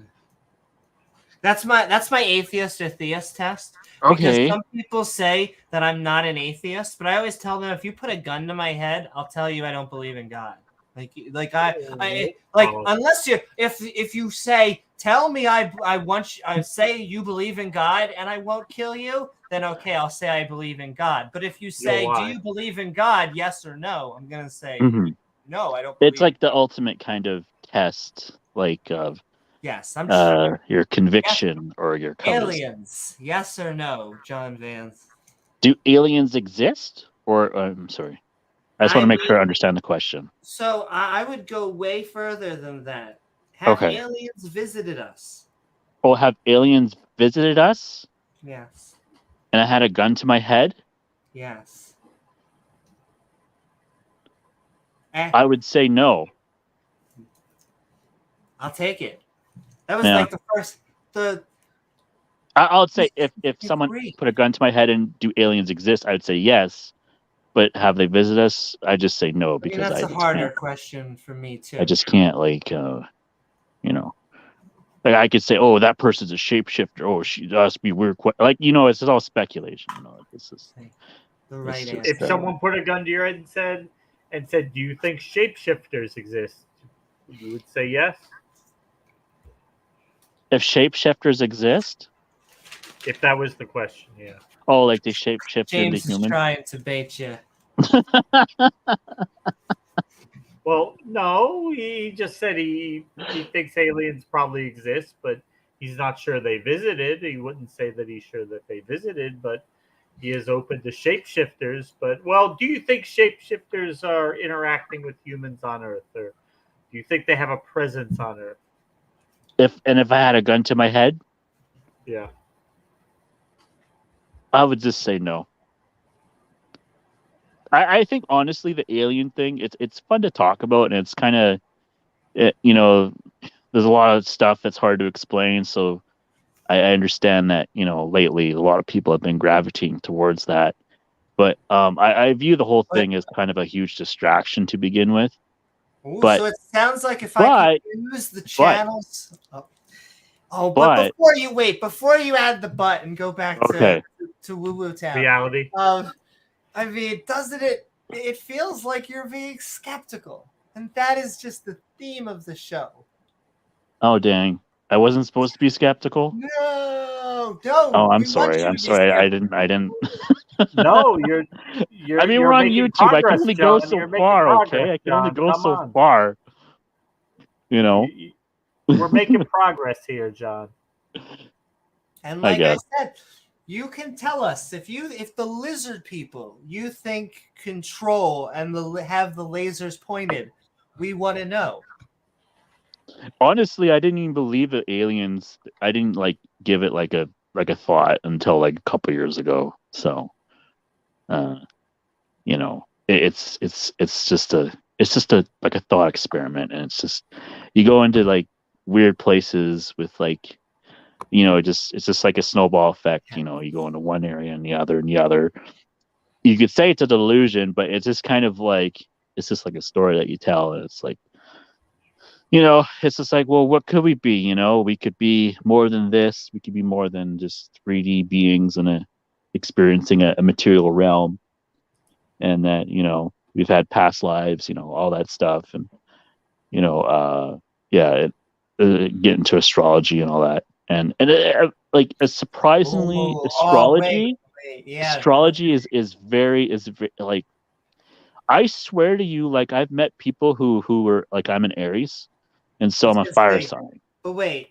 Yeah. Finish that sentence. It sounds like you're about to prove the statement that you almost. What did I do? Well, no, I just really want to. So, astrology, 0 to 100% being true. Or if someone had a gun, same thing. If someone had a gun to my head, do I believe astrology is true? Yes. Yes. Yes. Interesting. Okay. We're gonna go into a whole nother tangent. I think we may have to put that to the shelf, or to the to be soon or continued. But I do want to give you a chance. Yes. We're gonna Beamsy will let you in a second have something to finish up. We'll let you finish us off. But John, I want to thank you for the fun we've been having on this Skeptic and Ranting. The Great Delusion is here. I want to know what your final thoughts on the subject are. Yeah, I mean, delusions. I mean, that's an interesting concept in itself, the definition and the implications of that. It's just like when you're using words with people, you always want to make sure that you have a complete understanding of the definitions and how they're using them, so you can understand each other in the context that they're being used.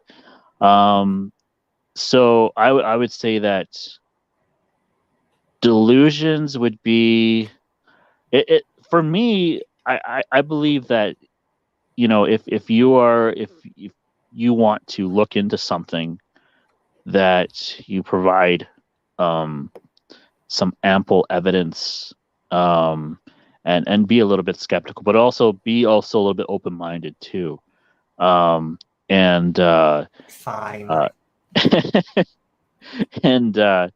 And I know you guys think, oh, well, he's a theist. He's a delusional. I don't view myself as a delusional.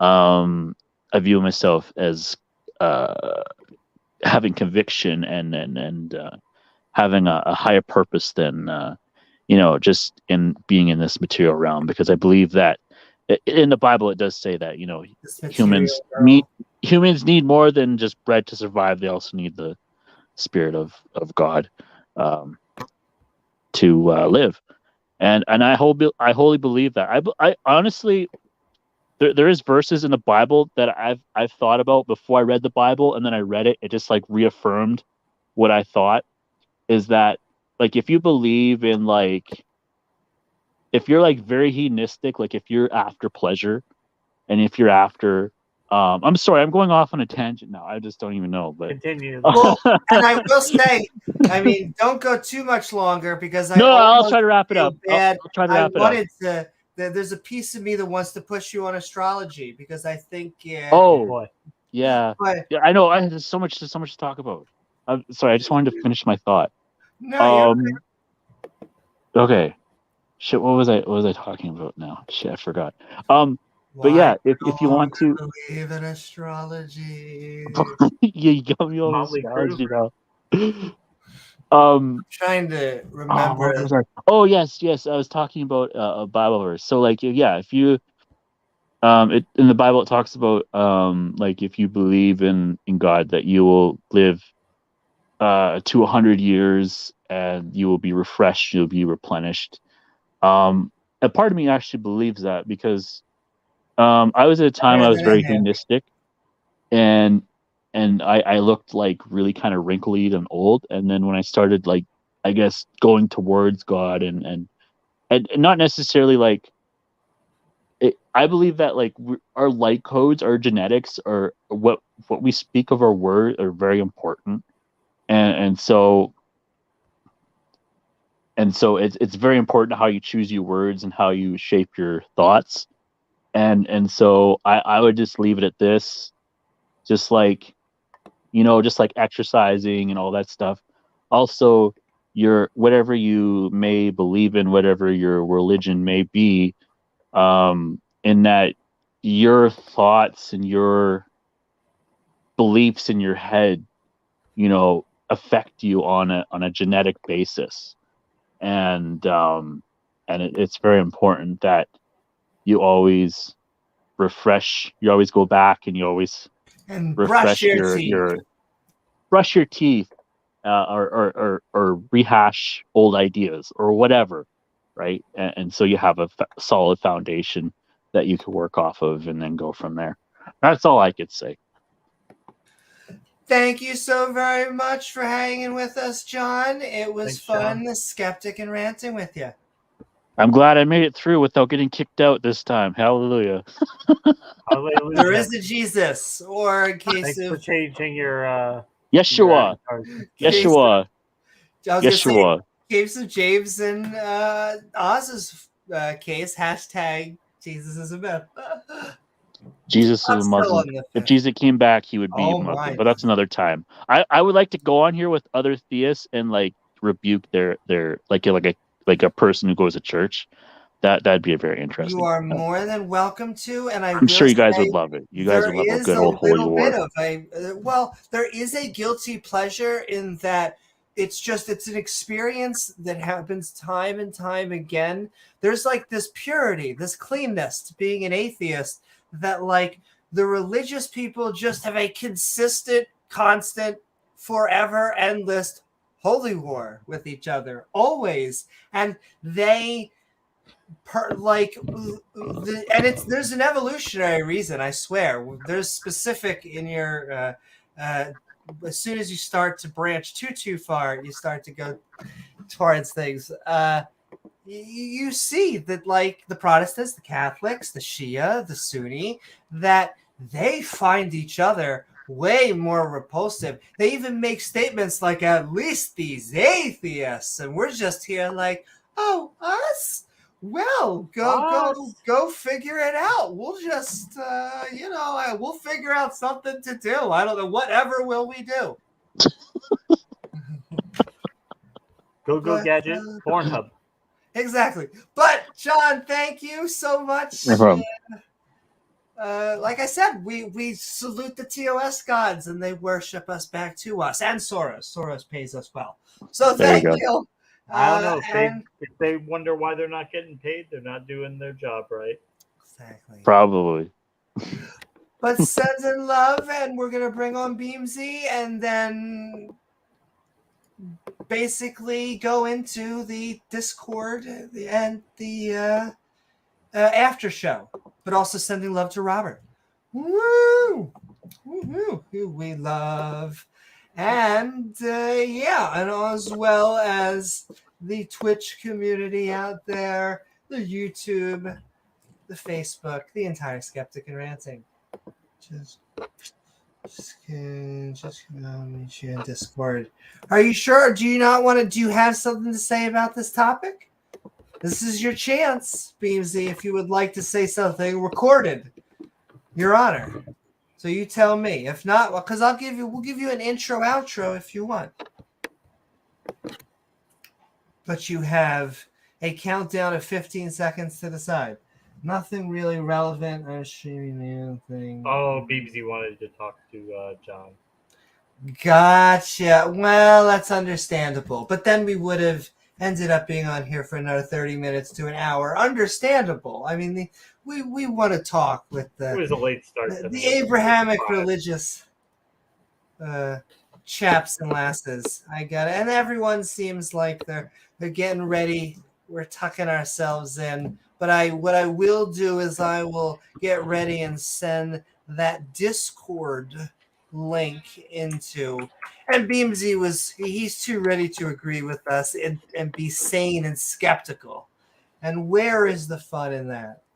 No. We actually love it when our get people to disagree. Skeptic brothers and sisters join as well. Hey, no, John, I'm sure as well. What's it called? All of our theist brothers and sisters believe, or many of them believe, that they are skeptics too. House of Comments thinks that he's a skeptic, although we just had, I guess, a minor debate on skepticism, or not skepticism, scientism. Skepticism is a good thing. Scientism, dun dun dun. Which I would love to have, because I am still convinced that, science is the best methodology for understanding facts from fiction. So it is what it is, but you can join us at the Skeptic and Ranting Discord server with the after show. And oh, see? Yeah, I feel like just dragging you in here because you're in here.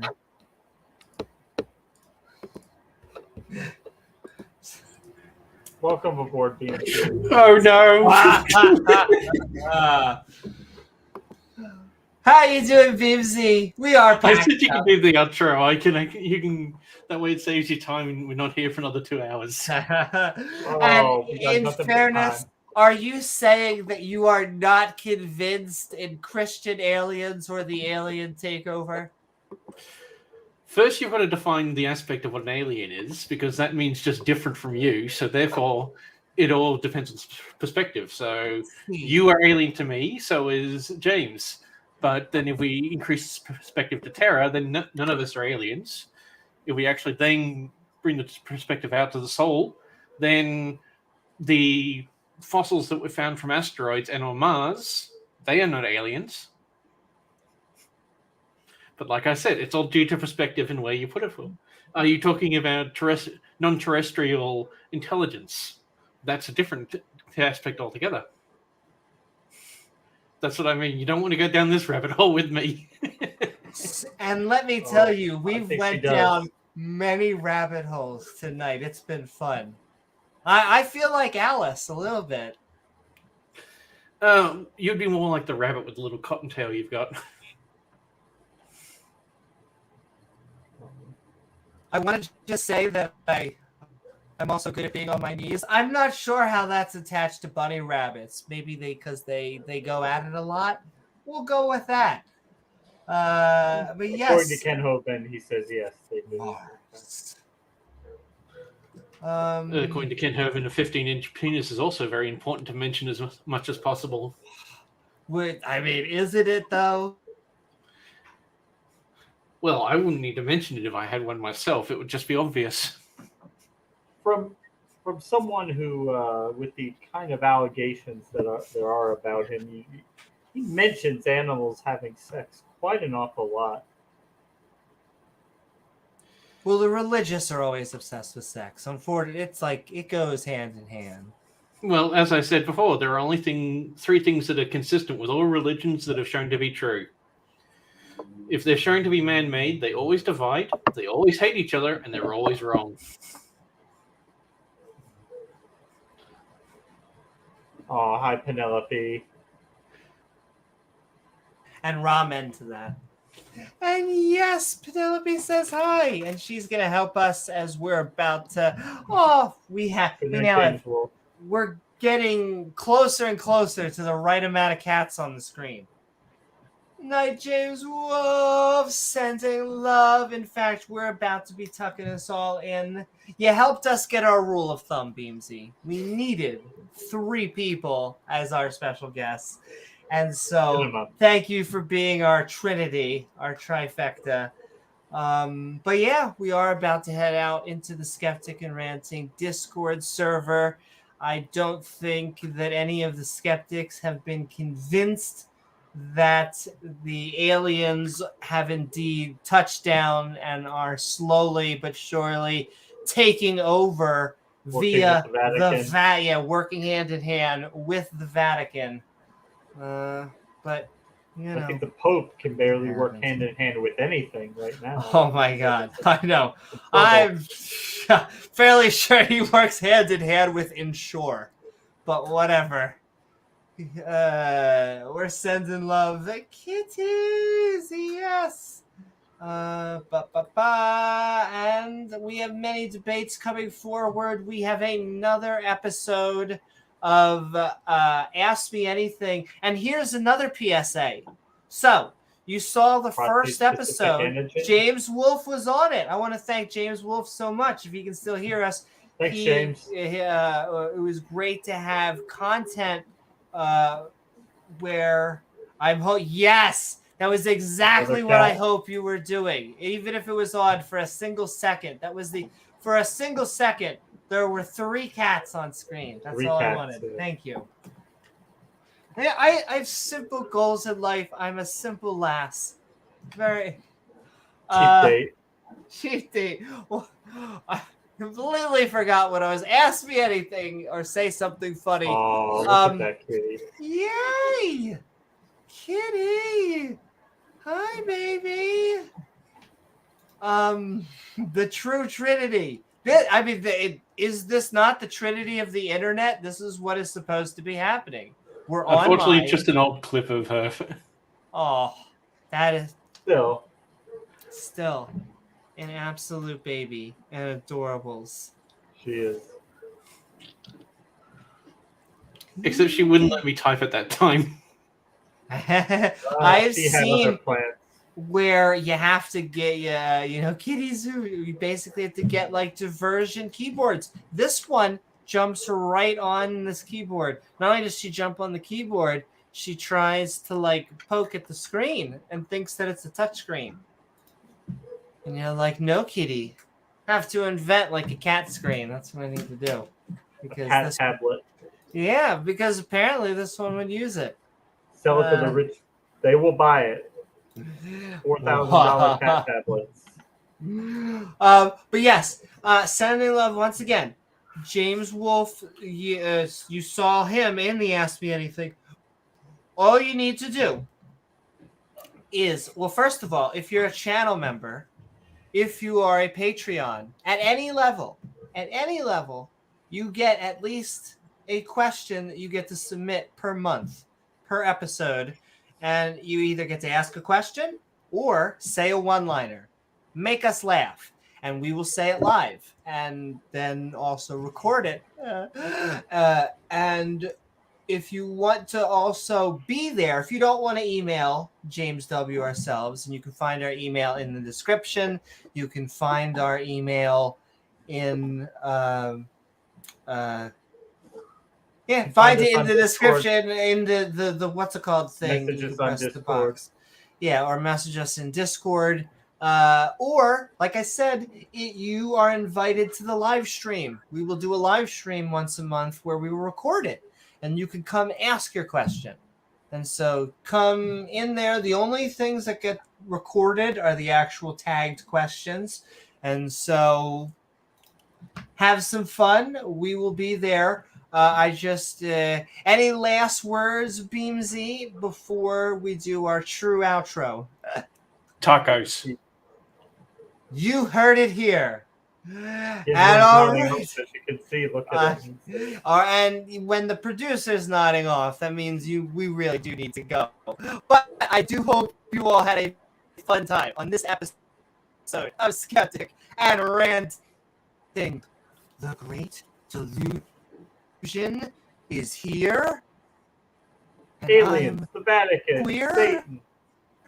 I know. Oh my goddess. It was a true bingo card of the C words of crazy, but fun. And let's just say fun. But yes, tonight we watched a video called The Great Delusion is Here, and many will be deceived. From the channel SkyWatchTV, where we had a fun time that was out of this world. Many will buy those DVDs and be deceived. Which we were getting. That was the real vibe. We joked, but that was basically the vibe. Buy their DVD. Yeah. $35. A bargain. Plus shipping and handling. I want to thank my co-host James W. along with our guests Ralph, John, and Beamsy. Woo-hoo! As well as all the people in chat who are awesome mods who make this stream so great. And of course, lovely viewers like you who make this we love you guys. channel even possible. If you enjoyed the show, please don't forget to like, follow, or subscribe. Woohoo! Because then you gain access to hit that bell icon where you'll get reminders to see our premieres, like Ask Me Anything, or join our live streams like this. Woo! Or hey,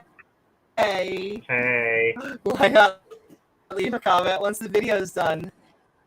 After the show, we will be heading over to the Skeptic and Ranting Discord server, the link of which is in the description below, right down next to our channel members. Lastly, if you would like the best way to help us make even more content, we offer some perks for our supporters by checking out our Patreon at patreon.com/AvyNewman. I am Where's Amy my Newman, bell? and Where's the bell sound? oh, bing, bing, bing. Yeah. Said they loved a Peter. I'm gonna be on there with Love you, him Peter. and Randolph on upcoming Sunday, yeah. stream.